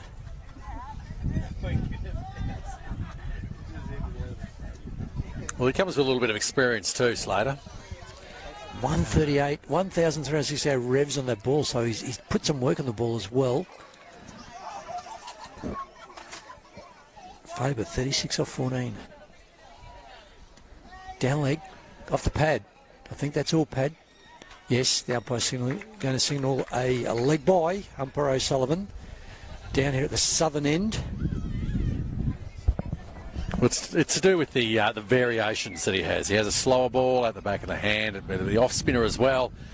Just those variations, so the batsman can't predict. You don't get too predictable. The fact that he knows what's coming. So, looking forward to this little challenge now. 2-set batsman for Slater Asnakar. Pitch out. Great catch. Hattie Grill safely taken. That's the big wicket of Truloff. Sam Truloff out for 17. Just got underneath that. Hattie Grill just at cover there. Takes a really nice catch. That wasn't an easy catch either. It was going like a tracer bullet. Hit that beautifully, but that's the big wicket, Casper. Yeah, and watching the energy just lift straight away with that catch. And the Waveriders with the all-important wicket of Truloff heading back to the sheds means that they feel like they're well on top. Asnakar will be delighted with that, coming around the wicket, bowling his left armers, spearing it in there at off stump, and the very dangerous Truloff. An up his shot, caught by Addy Gruel, and that's the second wicket now gone for the Dingoes. Yeah, they're certainly lifting now, and there's nothing better as a bowler coming on in a 2020 and getting a wicket. And here's Steve McGiffin, the local hero, the captain, the highly credentialed, wonderful player, McGiffin. He bowls beautifully, but Nicky Chowdhury did take to him when he was bowling. Here's his chance for get square, because I'd say Nicky will have a bowl at some stage.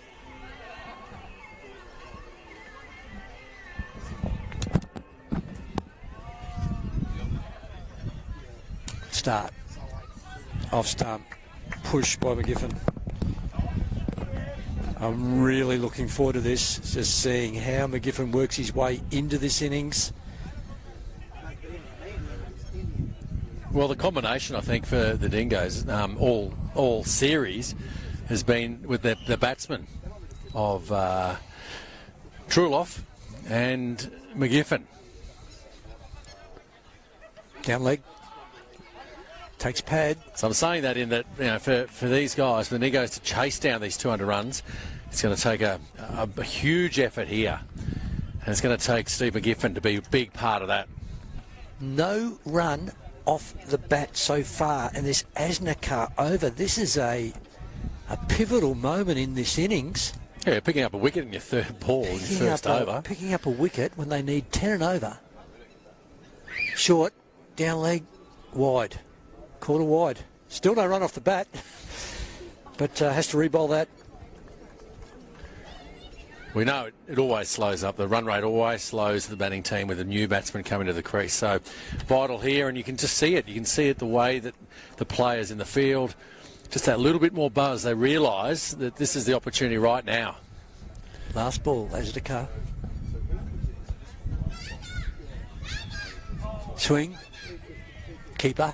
Dives to his right And what's that off, umpire? Well, that's bat. That's bat. just missed the So, stump right.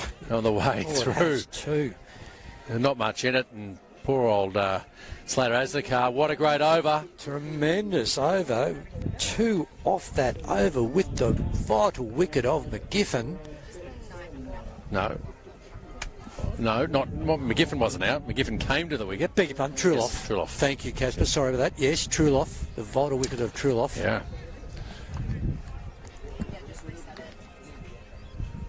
And San Sadar to take up the bowling again from the northern end.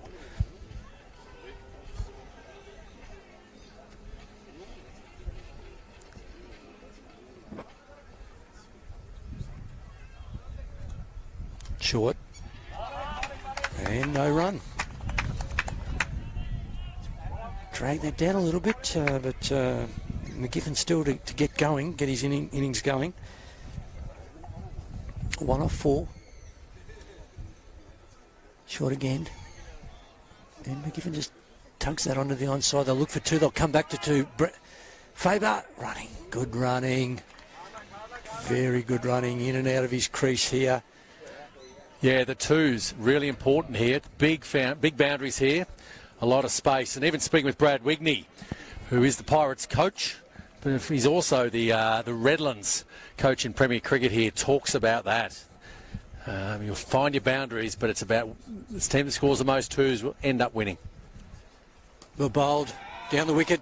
Chowdhury comes in. 1 bounce. Just couldn't get there. I'll be enjoying this over. Yeah, Grant, just on that point, that speaking with Wiggers, Brad Wigney, he said for them, even Redlands, they know for all the one-day games here and certainly 2020, the team that scores the most number of 2's always wins. You'll get your boundaries, they naturally come, but turning those 1's into 2's, so important. Sure. Drags down and he's hit that in the air. Square that comes in. He's taken it. Great catch, big wicket. The very dangerous Faber, who has batted beautifully, 36 off his 15. A little drag down there by Sadaba. What a terrific catch out there at square leg, Casper. Terrific. Great movement there. He would have been looking straight into that sun too, looking due west. It went low and managed to just get his hands in the way of that sun in the vision and clean as you like. It took some catching, diving forward.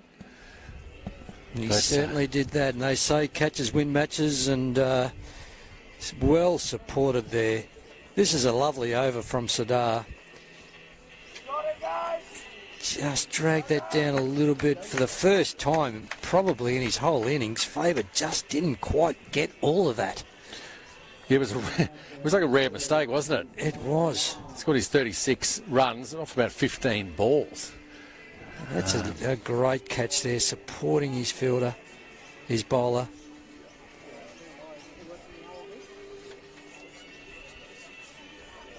And the new batter to the crease for the Dingoes, Blake Maher, who bowled well.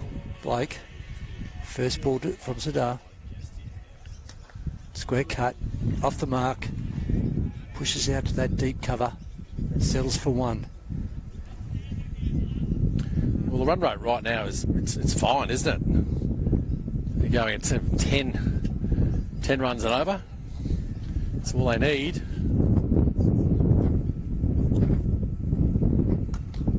That's a quick ball. Bowls that into the wicket quite. Another variation for sure. Yeah. But only 1 run. And that's the end of the over. Look, I just want to give a shout out to a young fellow named Shay Mabry. Now, Casper, Shay tossed the coin for the toss. He's been the Dingoes' 12th man today. He's been the Marlins' 12th man. He's part of Down Syndrome Queensland, and his manager Michael Harrison has brought him out today, and this is part of what this brand is attempting to achieve. They want to be part of the community. I went to a great luncheon the other day for the Pirates out here at Redlands, and they raised money and they donated some money back into the community. It's what this brand is all about. Yeah, cricket connects, doesn't it? And that's the special part and the power of this game. Oh! Shy at the stumps there by Andy Grill.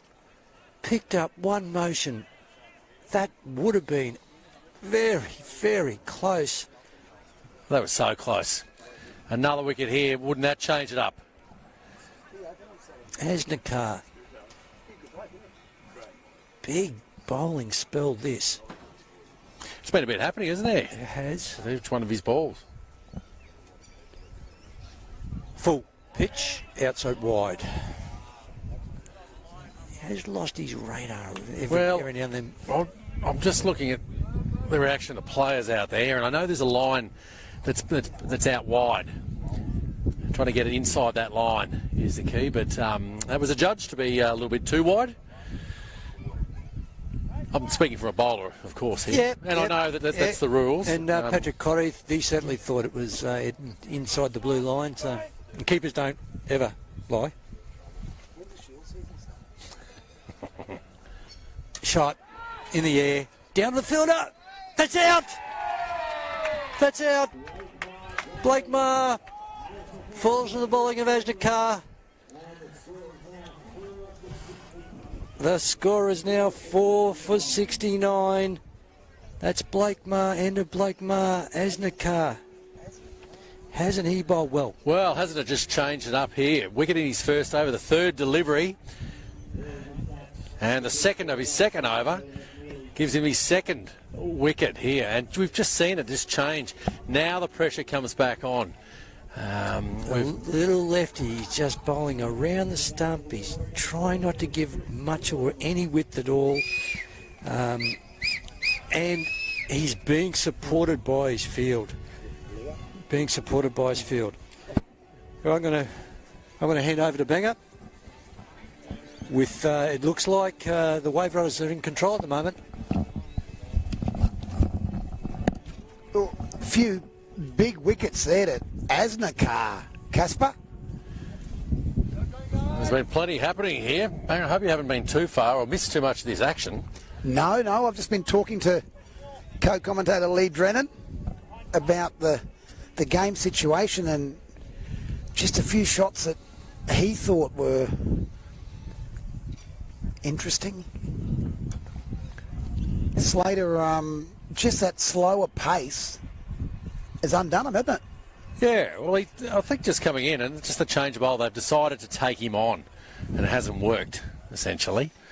And look, the runs per over there, just under 10 runs now. Obviously, those wickets could cause that, but just some wickets in hand here and consolidate through this innings.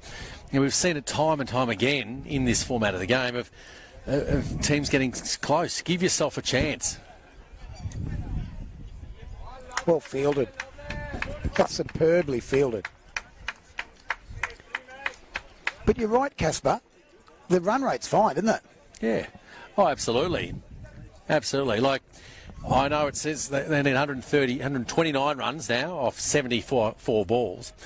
But we've seen how quickly you can score on this wicket. How easy it is once you're in. Give yourself a chance.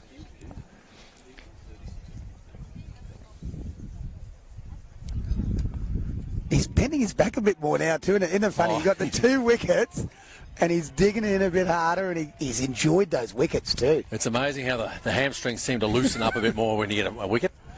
A bit more flexibility, movement in those lower lumbar discs. Makes a difference, doesn't it? Sure does. Did you always have a fairly good inkling when you were bowling that you're going to get taken off? Oh, you can't take a wicket if you're not bowling. So. That's it. We only need 10 wickets, and then we're off everyone's having a break.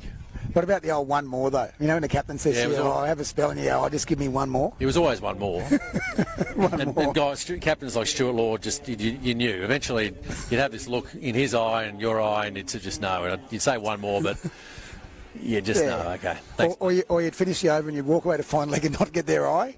Hopefully they're not saying have a spell. That's the other one. Great over by Asnakar. great over. It's been a great period here. Wickets from both ends. And just we're finding that, isn't it? That's the way the pressure works. It's just building up a little bit. Not so much run rate, but with each wicket, it makes it a little bit harder here. So Steve McGiffin has batted well throughout the whole of the Mazda Premier League, and it's going to be today that he's going to have to really bat well.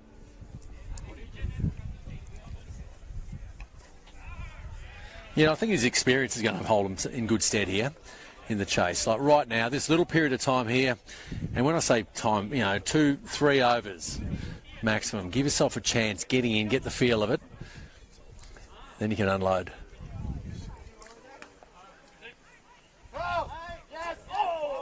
The other thing is just identifying certain bowlers that you want to target.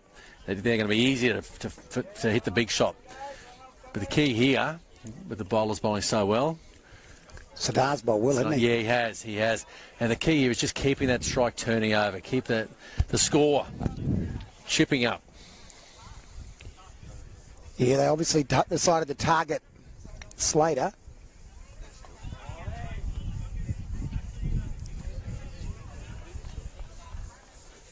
It'd be interesting when Lee gets on around chasing, because obviously this is his home ground here for Redlands, and how they attack chasers and totals like this. He was interesting early on. He's talking about which way they go and which sixes go, but well bowled. This is this end here, which is the end away from the clubhouse, is the end they normally go. But he's seen a couple of sixes today towards the clubhouse have been enormous. I think he even said that was one of the biggest sixes he's ever seen. But hitting the roof is a feat in itself, and we've seen that a couple of times. So as you said, they've just got to consolidate now for a little bit. It's not so long, but you'll find that if you're just getting the ones and all of a sudden, from a batsman's point of view, you're hitting double figures and then you're feeling right. You'll have your zones identified, your boundary zones, but also where you pick up your twos.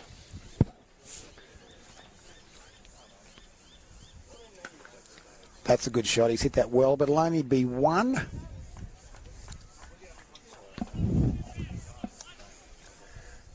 Just the one to the man out in the deep, and that is the over. 4 wickets down, 77 the total. So it's a bit, as you said, that lull. I mean, they don't want the lull to be there at the moment, Casper, but they've got to sort of take it. They might have wanted that to be a little bit further on, but I think they've decided that they've got to consolidate because they're 4 down. Yeah, and it's a tricky one, isn't it? Like how long I'm not saying you're block-asked. No. Your game here. It's actually just it's turning over the strike, but not taking risks for a certain amount of time.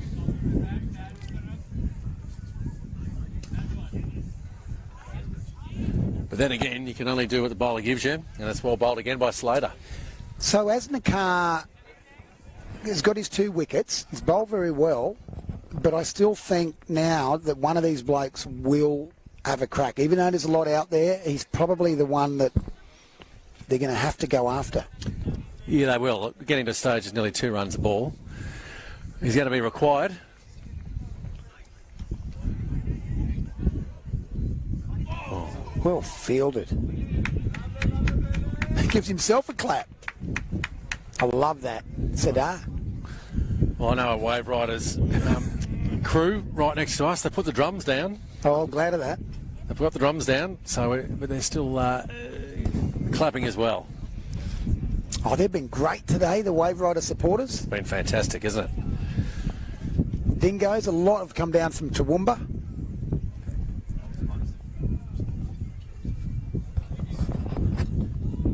Well bowled, Slater. Won't come back for 2. He's just got his groove now. He's enjoying it, isn't he? Commentator, bowler. Didn't get to bat. He was picked as one not to bat. Was he? Yeah, I think that's a wise decision. That doesn't sound like much fun. No, you just get to bowl. I like that, though. Sort of throws the ball in the air.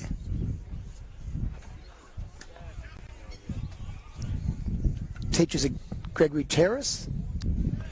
Yeah, he does. He's in the cricket program at Gregory Terrace and helping out all the young guys there. And not everyone's going to be a star there, but what the big key about school cricket or cricket in schools as young blokes is enjoying the game, learning, enjoying it, having fun with your mates. It sure is. And I think that's his theory here for the Waveriders. He'll be telling the guys at school tomorrow, the kids, what he did. School holidays, mate. Oh, no, is that out? As he bounced out of his hand and he's caught it, it's out. And Slater's got 3. That's great. That is so good. and the reason why that's such a great catch, once again, that ball was smashed low, hard, right into that western sun. Low, and it would have picked it out beautifully. But what a catch there. And a bit of a juggle, but it doesn't matter in the end. Oh, that was a good catch. And Slater, as Nakar, has 3. He will get the kids back from school holidays to tell them about this. That's the beauty of social media, isn't it? The fact that the kids, I'm sure they've all signed up to KO. Yeah, they'll be watching Mr. Asnikar. And he'll say, did you watch me? And I'll go, no, I didn't see it, sir. But he'll be able to send the highlight package. Oh, it's because it's replay. He'll be right. But well bowled again. He's just put it on the spot. They had to go. And it's another wicket.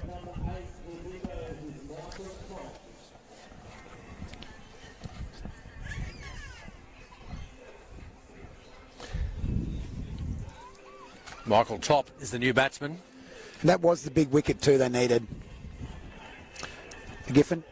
Oh, yeah. Big wicket. Huge. Yep. It's a bit of an ask now for the lower order. With certainly for the Dingoes, but let's see what they got. So it's nearly that situation in a game, Casper, where you're 6 down, you just got to go now. Just take a few risks and see whether someone can come off. Yeah, well, you're going to have to.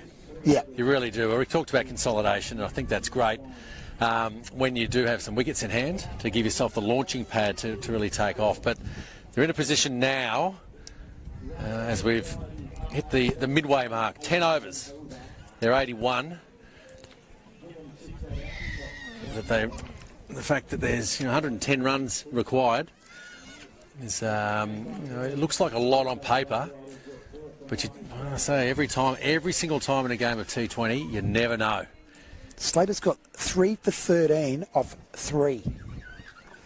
Slater as Nakar. Well bowled again. And Slater has Kushal Ram as 1 for 16 off 2. And Sadar 1 for 17 off 3. Has also bowled very, very well. Hey, look at him run. They come back for 2. No. Good call. Yeah, Sadar has bowled exceptionally well here. A little bit of variation. He's sort of pushed him through. I think we've seen a couple of wrong-uns, but being nice and flat there in his delivery. Bowling well to his field. But they've got to go after him now.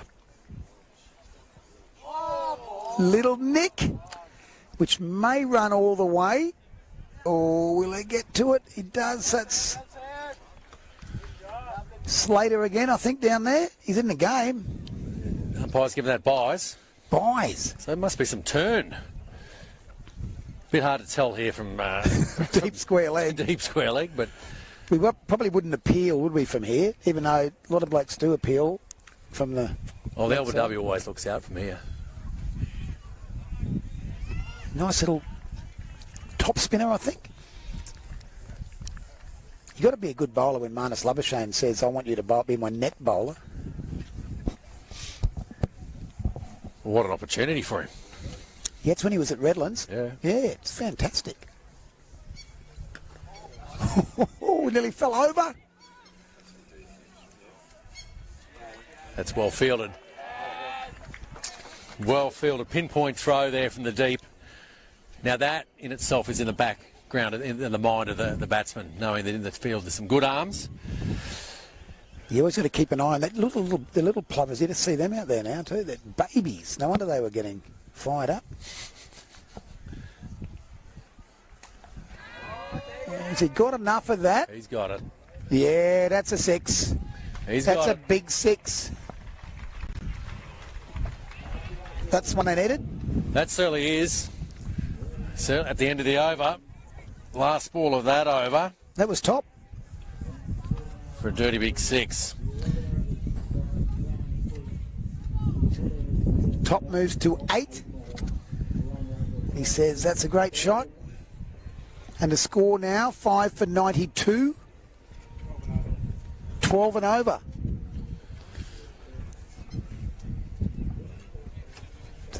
So the run rate again is not the worst. No, it's all very gettable, all manageable. And 12 runs we've seen through every match, easy 12 runs and over in your last, 6, 7 overs when you have wickets in hand.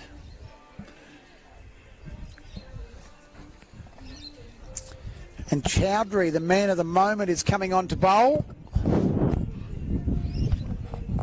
to try and finish it off after a magnificent BPL 01. Bit short first up, gets away with it. Out to the, is it Hugo?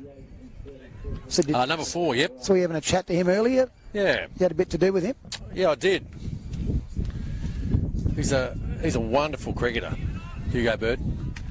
He had a bit to do with him last year with the emerging players for Queensland cricket, training with the extended squad outside the Queensland Bulls hub. Oh, he hasn't got all of that. That's a catch. And that's Addy Gruel down there. He doesn't drop him. And that's another wicket. And that's a pretty big wicket now.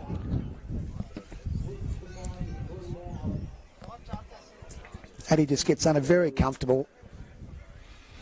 Chowdhury gets a wicket straight up. Yeah, looks to be a confident buzz out there now for the Waveriders. It'll need something very, very special. Well, even there, Chowdhury, from his first ball where he pushed it through and then that one throwing it up there, giving the batsman a bit more of a look at it and in the incentive to go down the ground, which he took. But unfortunately for him, it wasn't in the centre of the bat and it only found the fielder right down the back there. And a really good catch there. Yeah, he came out having a bit of a crack top, hit a lovely 6, was trying to go for another big one over the long mid-on boundary, but Addy Gruel was there to take the catch. Chowdhury gets a wicket. Yep. And I think Lee Drennan's going to jump in. Casper, is he? Well, I think the local boy should come in here and maybe have a good call this home. He knows how to score runs here. He's done enough of it. Thank you, Michael.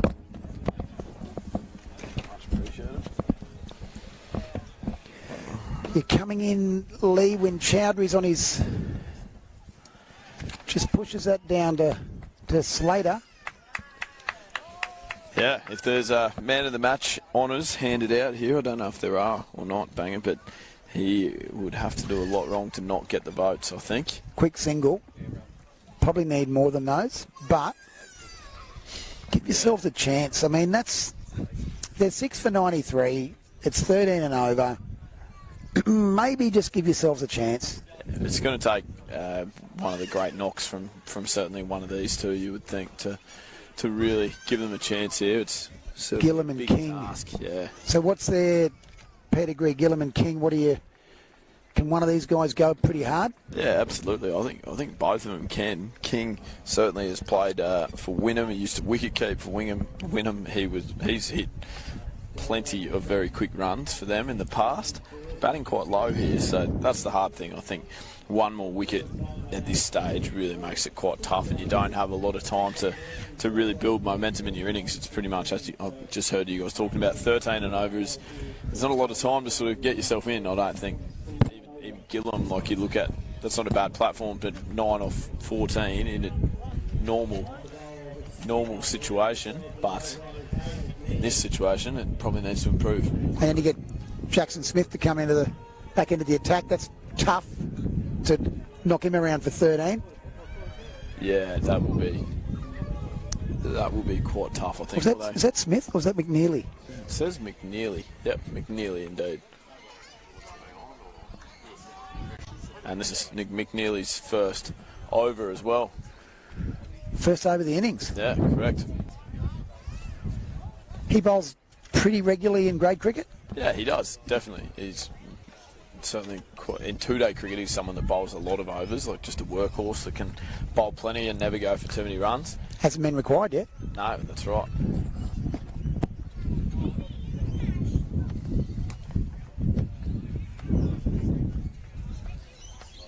And then in one-day cricket, as we've seen, sort of changes of pace. Often sort of bowls with the wicketkeeper up to the stumps, in fact. So can be quite crafty and use plenty of variations as well. So we're looking for a couple of big sixes, I think, Lee. We need to get the game. Yeah. These guys have just got to take it on now, I think. Yeah. No time to knock it around. Well, he's certainly swinging hard. Might get back here. I think it's good running between wickets. Oh, well run. Yeah, I think Gillen would probably sense that as well, that it's really definitely time to get a He took move his on. head off, you see that? Yeah, well, you can't see much on that screen. No, we can't. I did see that his hands went up. He's swinging hard.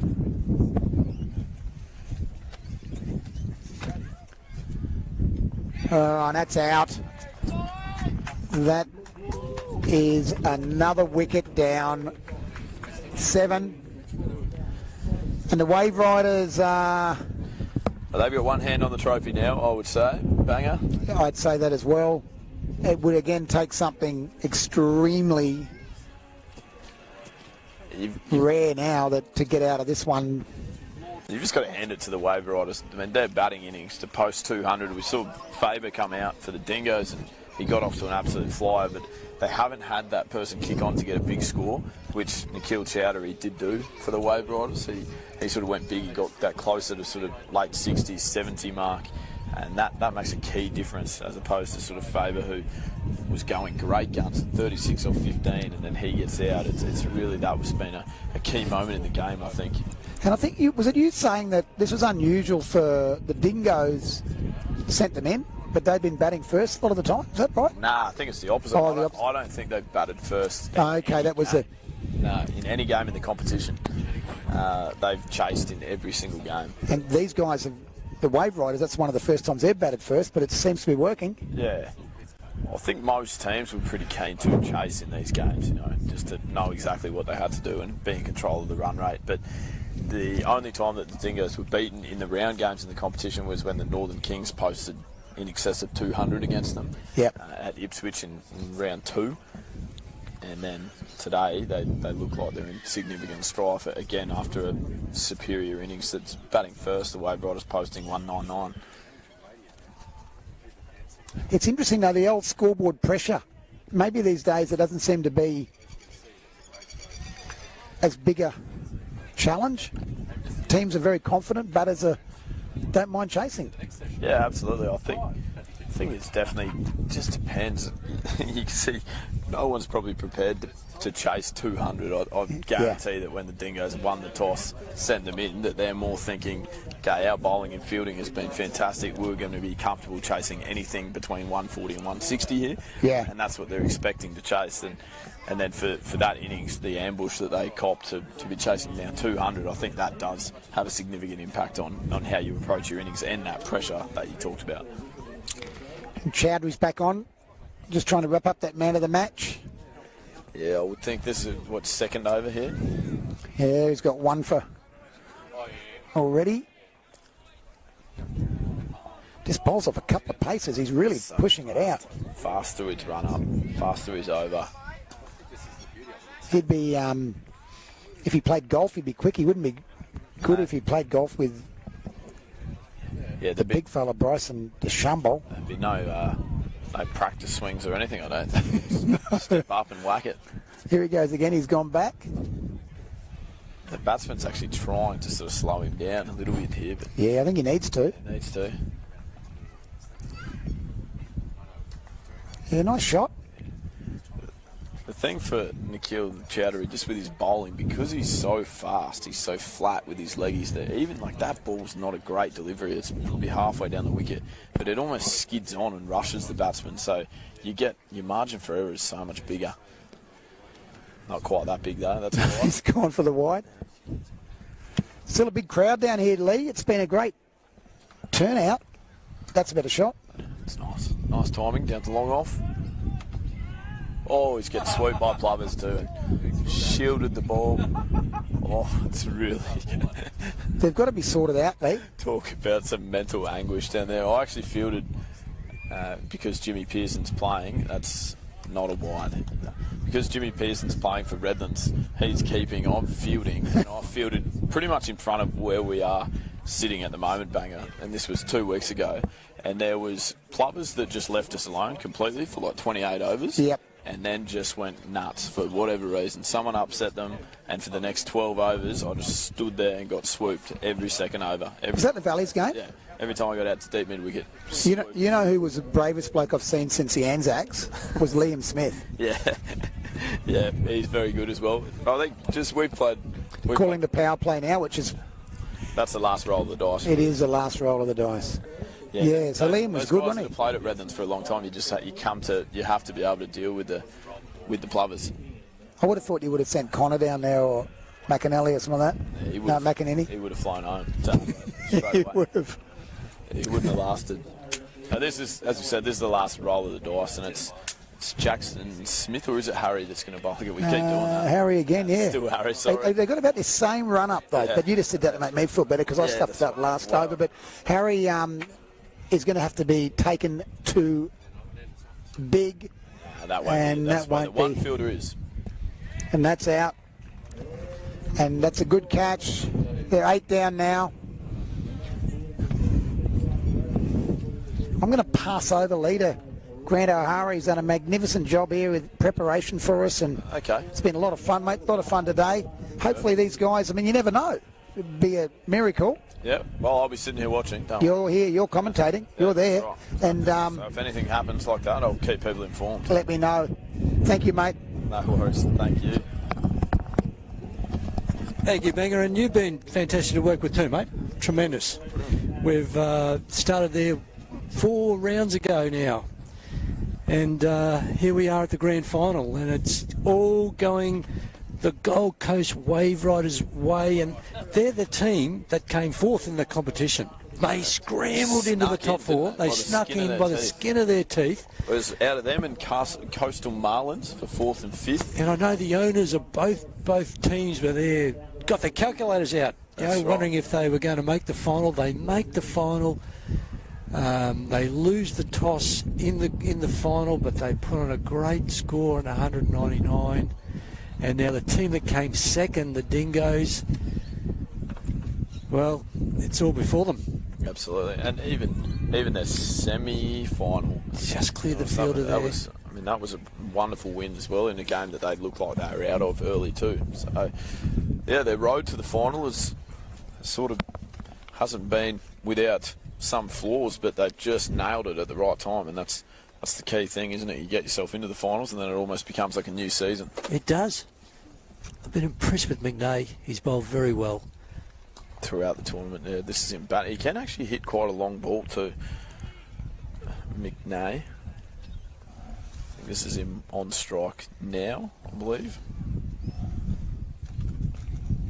And McNeely is the bowler. So there we go, Grant. That'll confuse everyone. Yep, McNeely. McNeely the bowler, McNay the batter. He's the captain of the Waveriders, McNeely? He is, yes, absolutely. Swing and a miss. He's bowled well, McNeely here. He's really mixed up his pace in this set. And it's just tough to walk out as a batter for your first ball, knowing that you're in the midst of a batting power play and your last roll of the dice in the grand final when you need 95 from 32. I can think of plenty better scenarios to be batting in. Slow ball. And he was through the shot before the ball had even gotten to him. He's getting a bit of a taste of his own medicine here. McNay, he bowls a lot of those back of the hand slow balls, and We saw him bowl quite well throughout the tournament also. Lovely slow ball. Dribbled its way to the keeper. That slow, it nearly didn't get there. And hard ones to take for a keeper, those. Yeah. Just nailed that. That's down. That's gone for 4. 2 bounces. The power surge had to be called, didn't it? Well, it took a couple of siders, but that is a glimpse of what McNay can do with the bat. Again, these Dingoes batsmen that are batting now, they haven't had to bat very often in the tournament, I don't think. They've won a lot of games on the back of Truloff and McGiffin being not out 40-odd, as we've talked about. They've always chased every single game. They've batted second. And having Sam Truloff and Steve McGiffin in your middle order, they've generally got them home without too much fuss to chase those sort of medium totals. They've never been in a position where they've had to chase something like this. Well, Asdekar, hasn't he bowled well? He's got a really good result. He's charged in from that southern end. He's bowling around the wicket. He's darted the ball into the batter. And he seems to have a great control over where he wants to get hit as well. Like he bowls with a plan in mind. Even now he's bowling the power play over. He's got his 2 fielders out as deep mid-wicket, long on. And I think he has a really good idea of where he wants to bowl for that field. A little bit of width, gets away with it, but he's done as much on length, hasn't he? Yeah. Like he just hasn't dragged down, he's just kept the ball up. Yeah, we've spoken about it a few times. He's short, he's skiddy, and he's hard to get under. And all batters, when he's jammed them up in the full and at the stumps, have been very hard to get under and sort of clear the pickets from.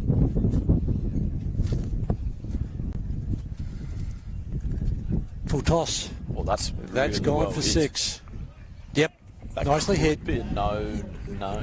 It's not a no ball. Not it's a no ball. Flat. It's a flat shot.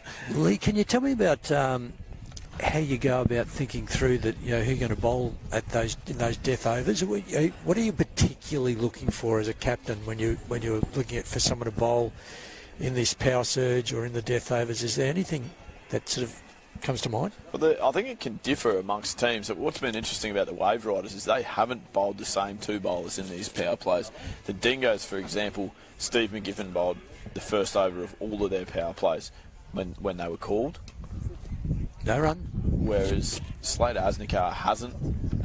But Jackson Mills in the last game. So I keep saying Jackson Mills. That's a batter for Sandgate, so they couldn't be more wrong. Jackson Smith, yes, is the bowler that bowled the power play over in the last game, and Harry McNeely in that semi-final. Whereas on this occasion they've gone for Harry McNeely bowling that one, Slater to bowl this one. So they've been quite adaptable with it.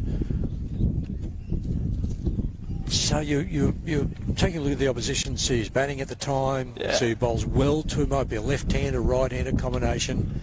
It was interesting what Ian Healy said about calling, when you do go about calling these power surges or power plays when you've got a partnership going. That's right, but from a bowling perspective, from a bowling team perspective, I think you need to have some sort of plan. You can't be rushed, as in the batters call it and you go, oh no, who am I bowling? I think there would always be some sort of idea as to who you're going to try and bowl in those overs.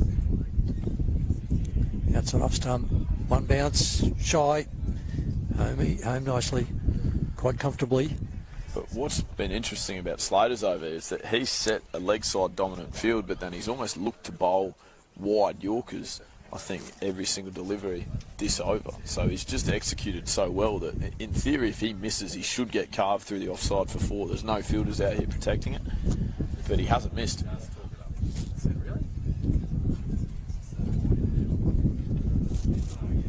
Down leg.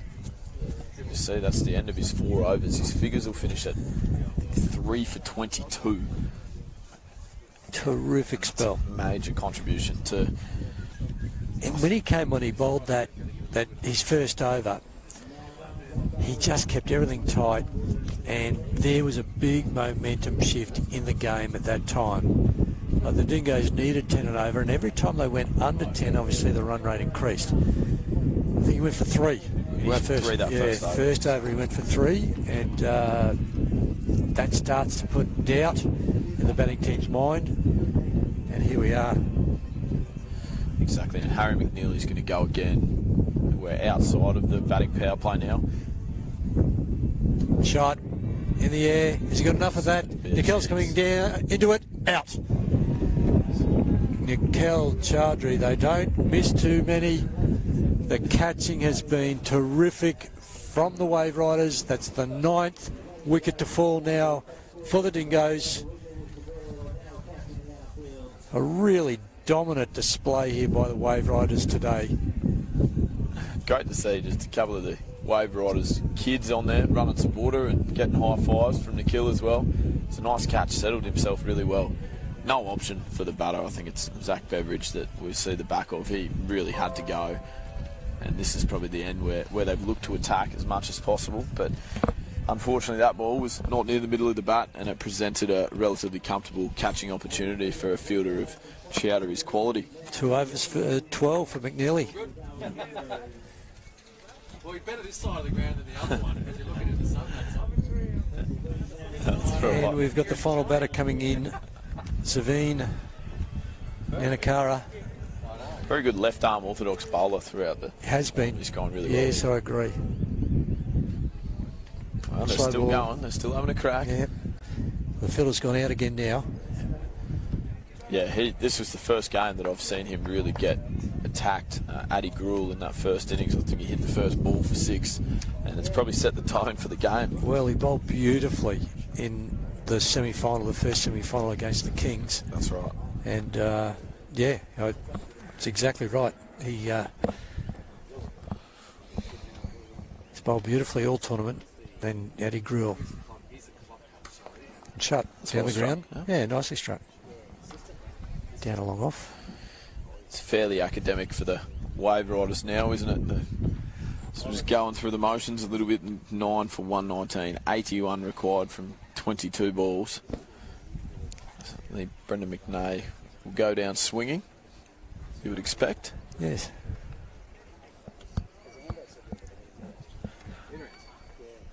In the air. This could be the end of the innings. Rahm getting under it. Dives. Oh, great attempt. Tremendous attempt there by Rahm. Didn't quite get all of that. He ran full pace. Big dive. He's the fielder that's fielding right in front of our commentary desk too, so I think he's coming back just to check out what was getting said. A fantastic catch. He put his name on it early. He knew it was his. He ran hard at it. There was no hesitation whatsoever. It was just out of reach. This is in the air too. Here's another chance. There's 2 fielders coming. Oh, he's put it down. There's that Abby Gruel out there. Yes. Very rarely ever drops a catch. I think he had Hussain Sadar coming across. Addy Gruel wasn't sure.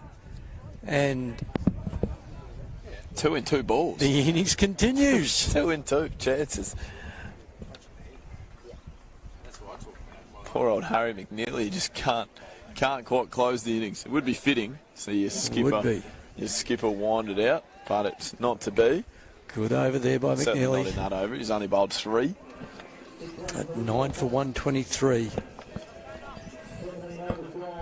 17 overs down now. And the game is coming to a close. Along with the inaugural Mazda Brisbane Premier League 01. Nikhil Chowdhury's going to come back to bowl here. And he's bowled 2 overs thus far. May even be befitting if Nikhil takes the last wicket. I think for the Waveriders. His innings, if you missed that earlier, hopefully there's some sort of highlights package that gets put together there. This is in the air. Be a chance. No, this is going to land safely as well. They're teasing. You do feel the Dingoes are teasing the Waveriders. You feel like it could be wound up at any moment here. It's just one that needs to stick in the mitts. We've got Jared Blake down there. He's been battling the plovers. And he's in the firing line here. Down the wicket. This one. Here we go. Over. 6. That's 6. That's a big 6. Addy Gruel. Couldn't get that one. That's gone for a big 6. Well played. McNay can hit a long ball. Got plenty of that. And he's going to keep having a go. And again, this is going to land safely. This will land safe too. Oh, dear. Oh, they might get back for 2. Yeah, they are going to. There's a misfield. Distracting down there with the plovers. The plovers have really just thrown him. The proverbial cat amongst the pigeons down there. Yeah. Cat amongst the plovers. And again. In the air, that's dropped short. Oh, there's a bit of excitement to finish off in the big grand final. The kill chowder is on his haunches in the middle of the pitch. Can't quite believe what's been going on here. 66 required from 14 balls. Well, better. That's well struck. Played. And Nankara. McNay currently on 16 off 9, so little cameo. An impressive cameo in the midst of doom. Which just goes so, if they could have had wickets in hand, they batted deep. Down the wicket.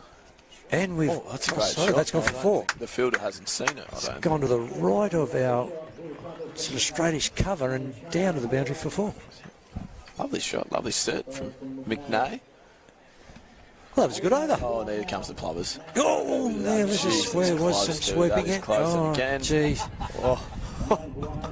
It's just a terrible situation. The captain, Harry McNeely's down there. He won't put himself down there again.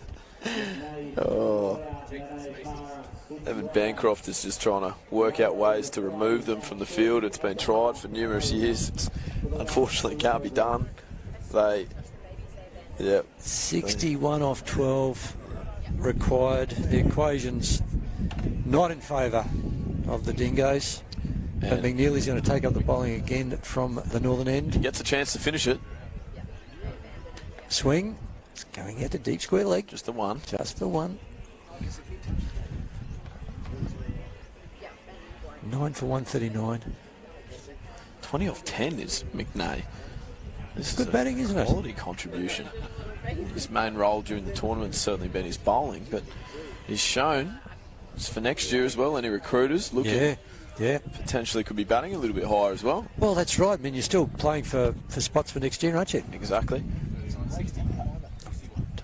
Well, that'll go past the fielder at short fine too, and towards the plovers once more. Here they come. They swing. He's dived, and he's diving from the plovers, and he's picking up the ball, and he's being run chased. And the plovers coming at him again. Oh dear me! This is fast. Oh boy, Jared Blake. Genuinely fast. Come on, Jared, stay down there. Oh dear. He's still copping it. Yep. I would just be trying to ramp every ball down there at the moment.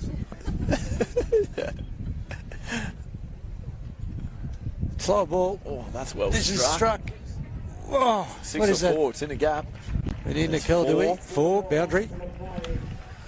And they're making a very respectable total now. They look very close, actually. The Dingoes.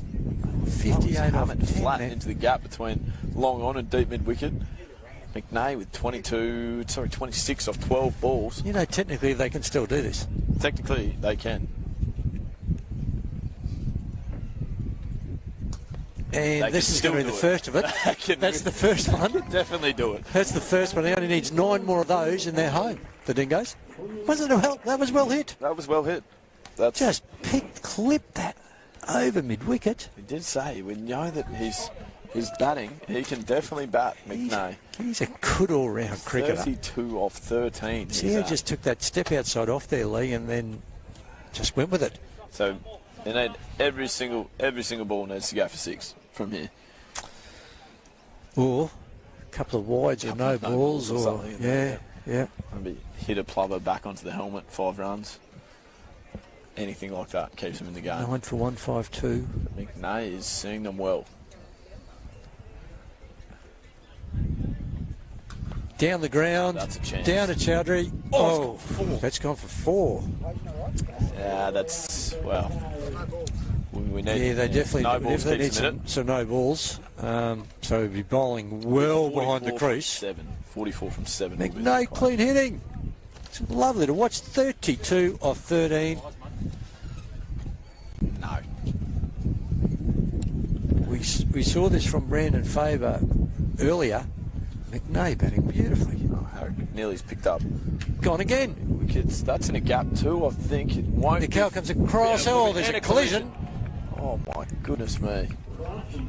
Yeah, no, we've Pretty good. We've had Hugo Burton running in and Akal Chowdhury there, and Akal's going to be okay, but probably didn't need that at this stage of the game. No, I think he's all clear. I think he's all good. With both fielders just trying to get to the ball there that was in the gap. I mean, that's a quality batting over from Brendan McNay. He goes to 40 off 14. It's not really enough. They need 40 from 6, but added some massive respectability to this total, as you've already talked about, Grant. You've got to go down swinging, don't you? Oh, absolutely, as he has. Well, you know, if I was captain, like you are, and if I was coach, I'd say, dude, if you don't bat the overs. Yeah. You know, you've just, whatever. You know, boys, okay, we haven't won today. We're not going to win this, but we batted the overs. We dug in there. Chowdhury's okay because he's Short, bowling. and that's in the He's air, gonna get and a this chance. will be out this time, and it is. And there is the final to the Waveriders. A very well-deserved win. Congratulations to the Waveriders franchise. They are the inaugural Mazda Brisbane Premier League Grand Final winners. A very well-deserved win, and great finish there by the Dingoes. You know, really quality finish, but today it's the Waveriders, Lee. Absolutely. Hats off to Brendan McNay. That's a quality knock at the end. But take nothing away from the Waveriders' performance from the very first ball of their batting innings that went for 6 when Addy Grill was batting. I think from that point on, it's been a dominant display from them for this entire game. And in fact, they've just had a great finals day, really. As we talked about their story, they're scraping into the finals. They're the 4th team in. Win a very narrow encounter in their semi-final, and then just saved their best for last, really, what they've displayed here with bat, ball and in the field for the most part. I really do think if you said to them, look, we're going to get you 199, get to that 200, would you take it? You know, opening, you know, the batting first, and well, we saw Addy Gruel really took it to the Dingoes bowlers. He batted absolutely beautifully. He scored 47 off just 24 balls at the top of the order. Connor Carroll supported him very well, 42 off 32, but it was, well, my man of the match, Nicky Chowdhury, 68 off 33 in 1 over. He hit 4 sixes. I think he finished with 2 wickets there as well. And he finished with 2 wickets. Yep. Steve McGiffin in that bowling innings, 4 for 51 at Blake Marr, 2 for 27. But it was the day for the Waveriders, and that's a historic moment, being the first ever winners. So they're going to shake hands now, and big congratulations to them. Absolutely, Grant. Yeah, it's really cool to see that this competition has come together after definite setbacks at the start. We know that it was delayed and it was made to wait due to a COVID lockdown, and it's certainly been worth the wait, particularly for the Waveriders. They've embraced the challenge. They've had so much support here. We spoke in the semi-final about the bongos being played and how many supporters they had down here, and you can see that it means a lot to anyone that's been involved in that franchise, and it's so exciting to see the success that they've had. Didn't Brandon Favour start well for the Darling Dingoes? He was just, he was on fire. He was hitting the ball so well. At one and stage, whilst he was there, they were a chance, weren't they? Yeah. At one stage, it looked like he was going to be the man. I mean, the first ball of his innings went for 6 as well, and it was a monstrous 6. So he really did look like he could be the man to break the game open, but they needed him to bat for a little bit longer. And the hard thing is, when you've batted so well as the Waveriders did, that you always feel like you have to keep going. At no stage in those 20 overs did they feel like they could just knock the ball around and get 6 and 7 and over. It was, they had to hit the go switch the whole time. And what do the players thought about this being live on KO, you know, having sort of that level of exposure? And has there been much talk amongst the players about the exposure of the competition? Yeah, absolutely. It's been incredibly exciting. For most people, that's a pretty novel event, and something that doesn't happen a lot of times, to get themselves an opportunity to be sending the link out to their friends and family and saying, hey, if you want to have a look at me playing cricket, then here it is, come and watch. And it gives you something to look forward to, that's for sure. It's an opportunity for some exposure that most people that play any form of cricket don't often get unless you're at the elite level. So that's been a really cool experience for anyone that's been fortunate enough to step foot on the field. One thing that's really struck me is that these teams have had team owners. So a lot of these players, you know, these guys like Darren Lehman, who's had every association possible with cricket, now can say that he's been an owner of a team, and really there's no financial reward in it. It's about kids playing cricket, about offering cricket pre-season cricket, and that's a really good thing. Yeah, absolutely. And what I've been most impressed by is that those owners that we speak about, they're not just people that you never hear of or that seem like fictional characters. They're actually down here. They're, for the most part, they're actually watching, they're sitting with the players, they're really trying to get involved and immerse themselves in the experience as well. They're all really accessible. I played for the Southern Rockets, but I've met the owners of every single franchise. That, I think, has been so good. Is it's given those people that obviously just love cricket a chance to really invest in the game.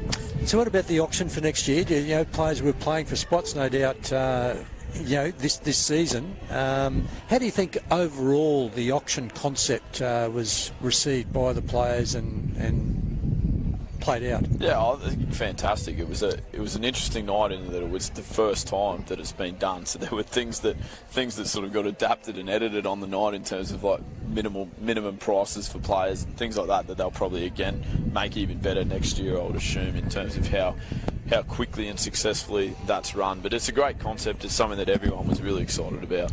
I think we've got the man of the match, or the star of the show, Nikhil Chowdhury. Over to you, bang up.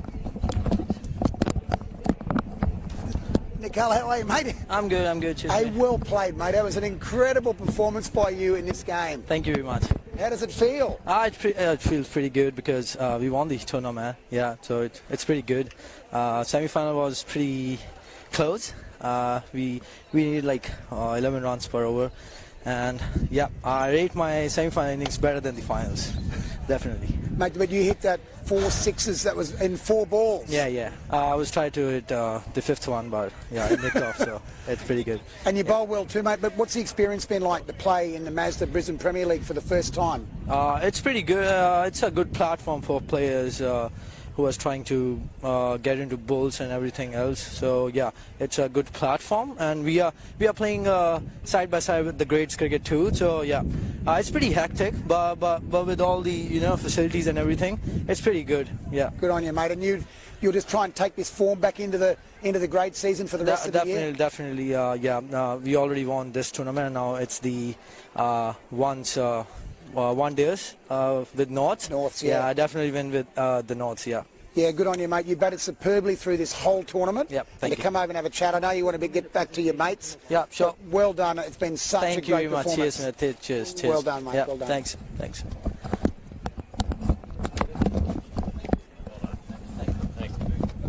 Good work, Banger. Oh, fantastic. So How you've good's ended that? up with a couple of favourite players, haven't you? Oh, I love Nikhil Chowdhury. I love Nikhil Chowdhury. He doesn't take that for granted. He wants to do well and go further. You know, he's played for the Punjab over in India. Oh, mate, He's a seriously good cricketer. very good player. And after last week, he went off and played another game. He did. Hey, Lee Drennan, Michael Kusevich, Grant O'Hara, Ian Healy was here today. It's been a pleasure. Everyone, it's been wonderful. And to all the team at the Brisbane Premier League and Mazda, thank you for having us. Enjoy. Looking forward to next year. Cheers. Good evening, everyone.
That'll be a pretty big one first up there. That's a fairly handy start. That might have put the sport core ball into the water. Oh, that'll be a pretty big one first up there. That's a fairly handy start. That might have put the sport core ball into the water. Very well bowled. It's gone again. That's another Sweet maximum. shot, and that's 6. 3 balls, 2 sixes. Very well bowled. It's gone again. That's another Sweet maximum. shot, and that's 6. 3 balls, 2 sixes. Very well bowled. It's gone again. To Kamadi, Grewal takes him over mid-wicket. No, he's pitched on leg That's side. gone over the grandstand. That's gone To Kamadi. And it does. And that car's in danger. That's 6. That's gone over. Beautiful batting by Grewal. And slow ball. And he's dragged it down. And that's gone for 6. He'd be disappointed with that McGiffany. That probably wasn't where he was looking to bowl that.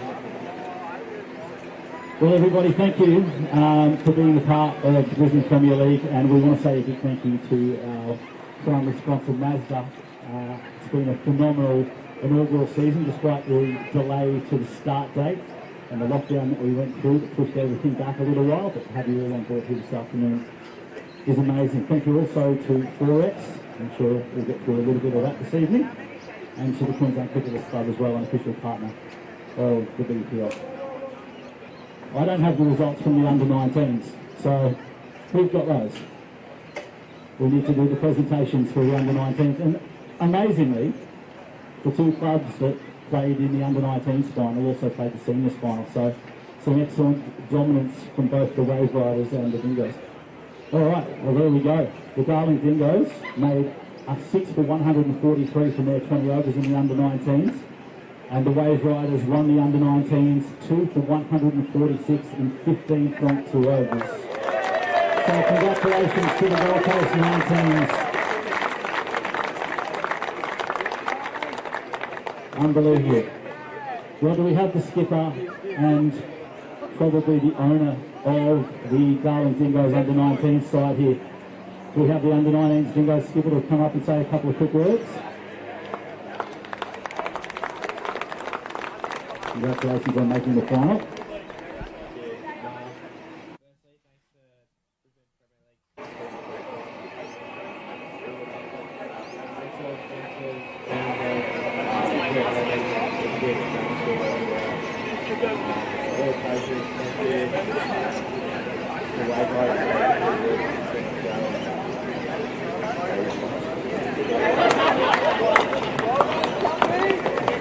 Well done, guys. Congratulations on making the final.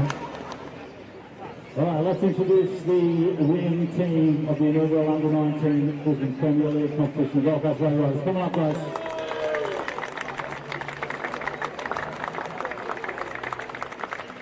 Come and receive your medals. The captain's going to say a few words first. I'd like to thank the Brisbane Premier League for putting on such a great tournament. It's been awesome. I think everyone's loved it. And for the Dingoes, it was a good game. So anyway, good stuff to our boys and our owners. Made everyone proud. So cheers, boys. Beautiful. So, all right, the under-19 guys from the Waveriders, come on up and grab your medals. Go and see the team of dignitaries.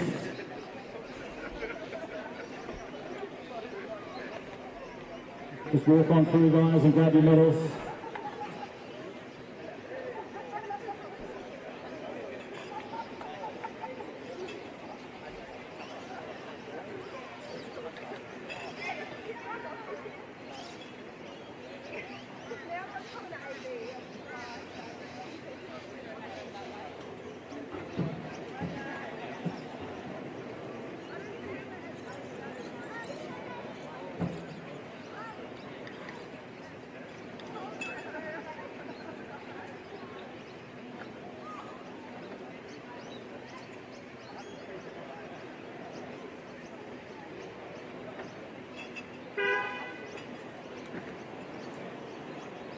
Wish they could have pint glasses to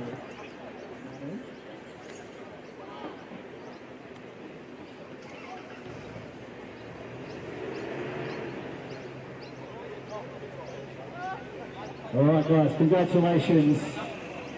The winners of the Under-19 inaugural Brisbane Premier League, your Gold Coast Waveriders.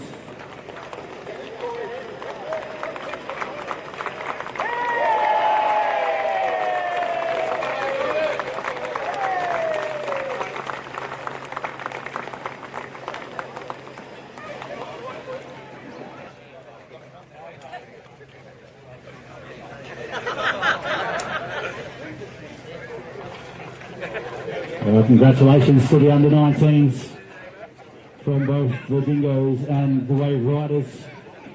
All right, let's get into the presentation now for the seniors. But before we get there, let's hear from the chairman of the Brisbane Premier League, Stuart Giles, to say a few words about the tournament. Thanks, Joe. Well, it's really just a Waveriders world, and we're all living in it, isn't it? So, look, I think, from my perspective, and really from behalf of the BPL board and everyone involved, it's really just a massive thank you. Thank yous could start with those franchise owners who came on board, bought into the vision of what we thought we could deliver into the Brisbane cricket scene, and I think the end result over the last month has spoke for itself.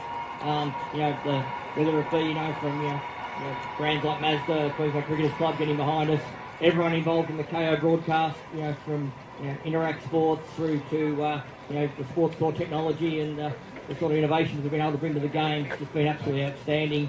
To the people that really make it what it is, the players, the coaches, the families and friends getting down to support the game. Getting out to Ipswich 3 weeks in a row on a Sunday is not necessarily the easiest mountain that anyone's ever been asked to climb.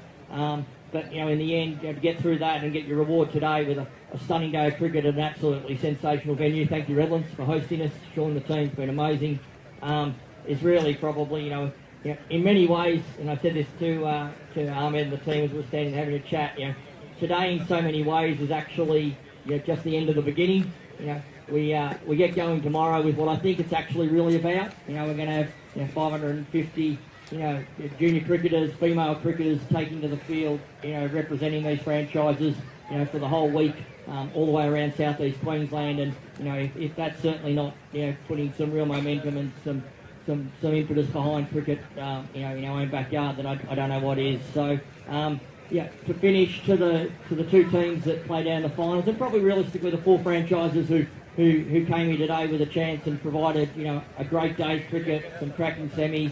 I think you probably would have got, decent odds on whether that was even the final we were going to see halfway through that second semi when the game was really in the balance, and to the Waveriders to find a way to chase that down and then, to go and make 200 first in any T20 final is going to set you up, as to what we saw then. So, but for Dingoes, as I said to you as a group afterwards, you've been an exemplar franchise of how we would have wanted this competition to look like on field, off field, online, offline. You've been absolutely outstanding in everything you've done from the get-go, and so congratulations for that. And to me, yourselves in both finals, in the end, there can only be one winner, and we've all watched it play out today, and it was clearly the Waveriders, Ahmed, the entire team, players on the field. It's just that's a comprehensive exhibition of how to play T20 cricket.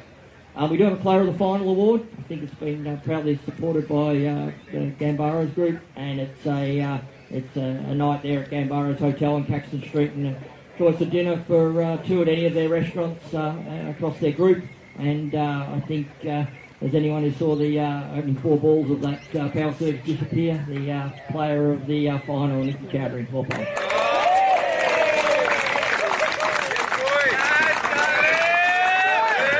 I've been practicing ever since the Rockets game, so there it is. But, fair bit of effort. All right, you want to take forward?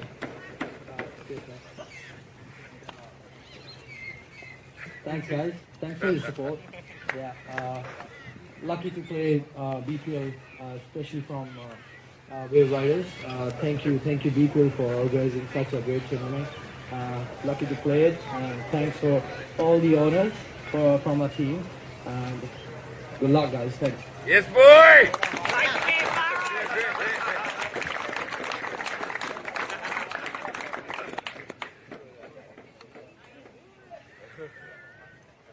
come with you, Nick.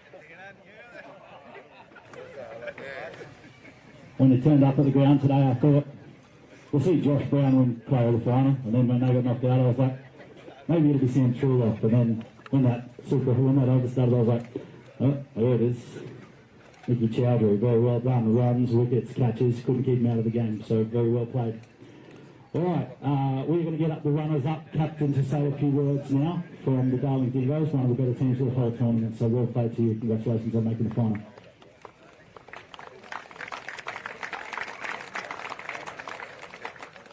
I just want to start off and thanking the BPL organisers. I mean, it's been a fantastic tournament. So I love the vision and I can't wait for next year. So round of applause to the BPL guys. Well done. And then obviously to all the scorers and the umpires and the people behind the scenes. Okay, well done. Thank you very much for making the tournament what it was. To our owners, Speezy and Painty, thank you very much. Okay, we loved it. It was great to be part of the Dingoes. To the 19s, well done guys. Okay, excellent game of cricket by the sounds of it. Waveriders, congratulations. Okay, and to the Dingoes boys, it was great. It was fantastic. A good month. Really refreshing to play with different blokes. Okay, to what we're used to at club cricket. So, thank you very much for a great month, and thank you for a great tournament.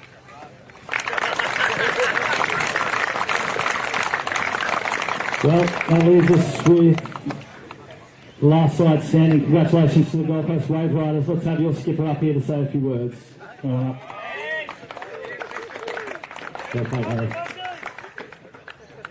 I'd just like to start again by thanking everyone involved in this competition, all the owners for putting together such a great concept. I know that the hype and the buzz around the auction, the initial start, there were just so many people interested, so it's such an awesome concept and I can't wait to see how it grows and how it keeps moving forward.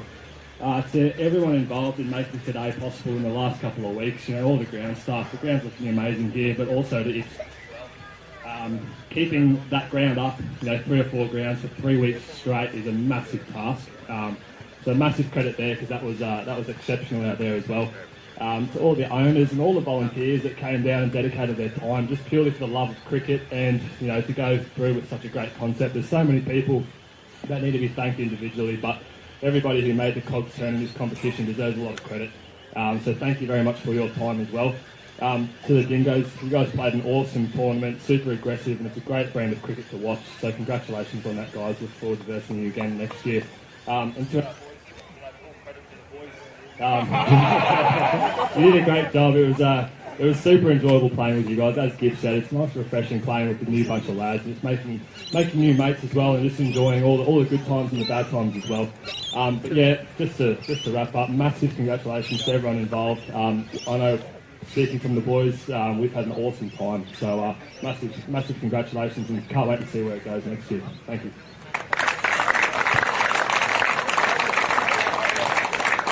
All right, let's get the winning senior side up to collect their medals. The Gold Coast Waveriders, let's do it.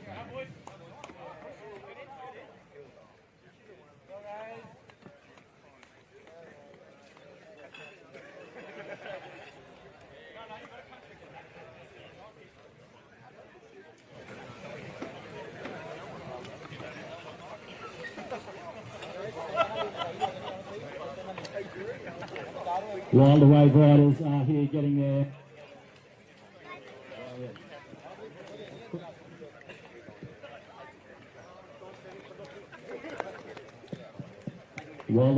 up here getting their medals and trophy, I can let you all know to stick around for a little while tonight. We've got some live entertainment, and I believe Stu Giles is covering the beers. So stick around for some drinks, some music.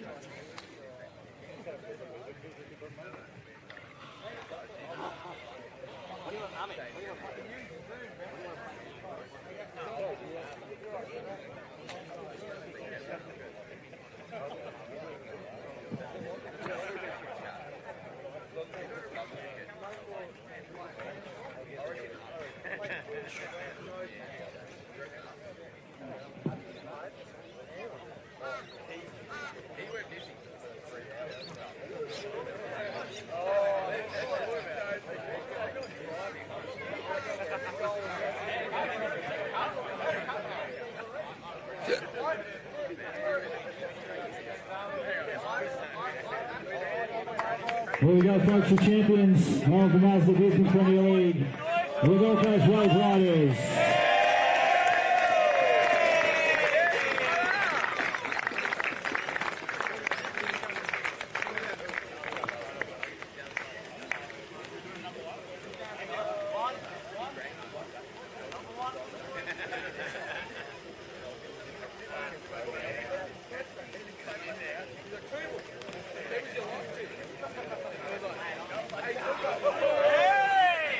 Congratulations again to the Waveriders.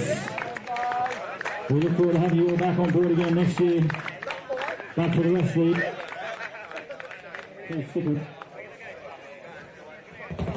Plenty of drinks to be had. Some live music coming up, some cold drinks. We'd like for you to stick around, mingle, meet the players, the owners, the organisers. Thank you very much for coming out tonight.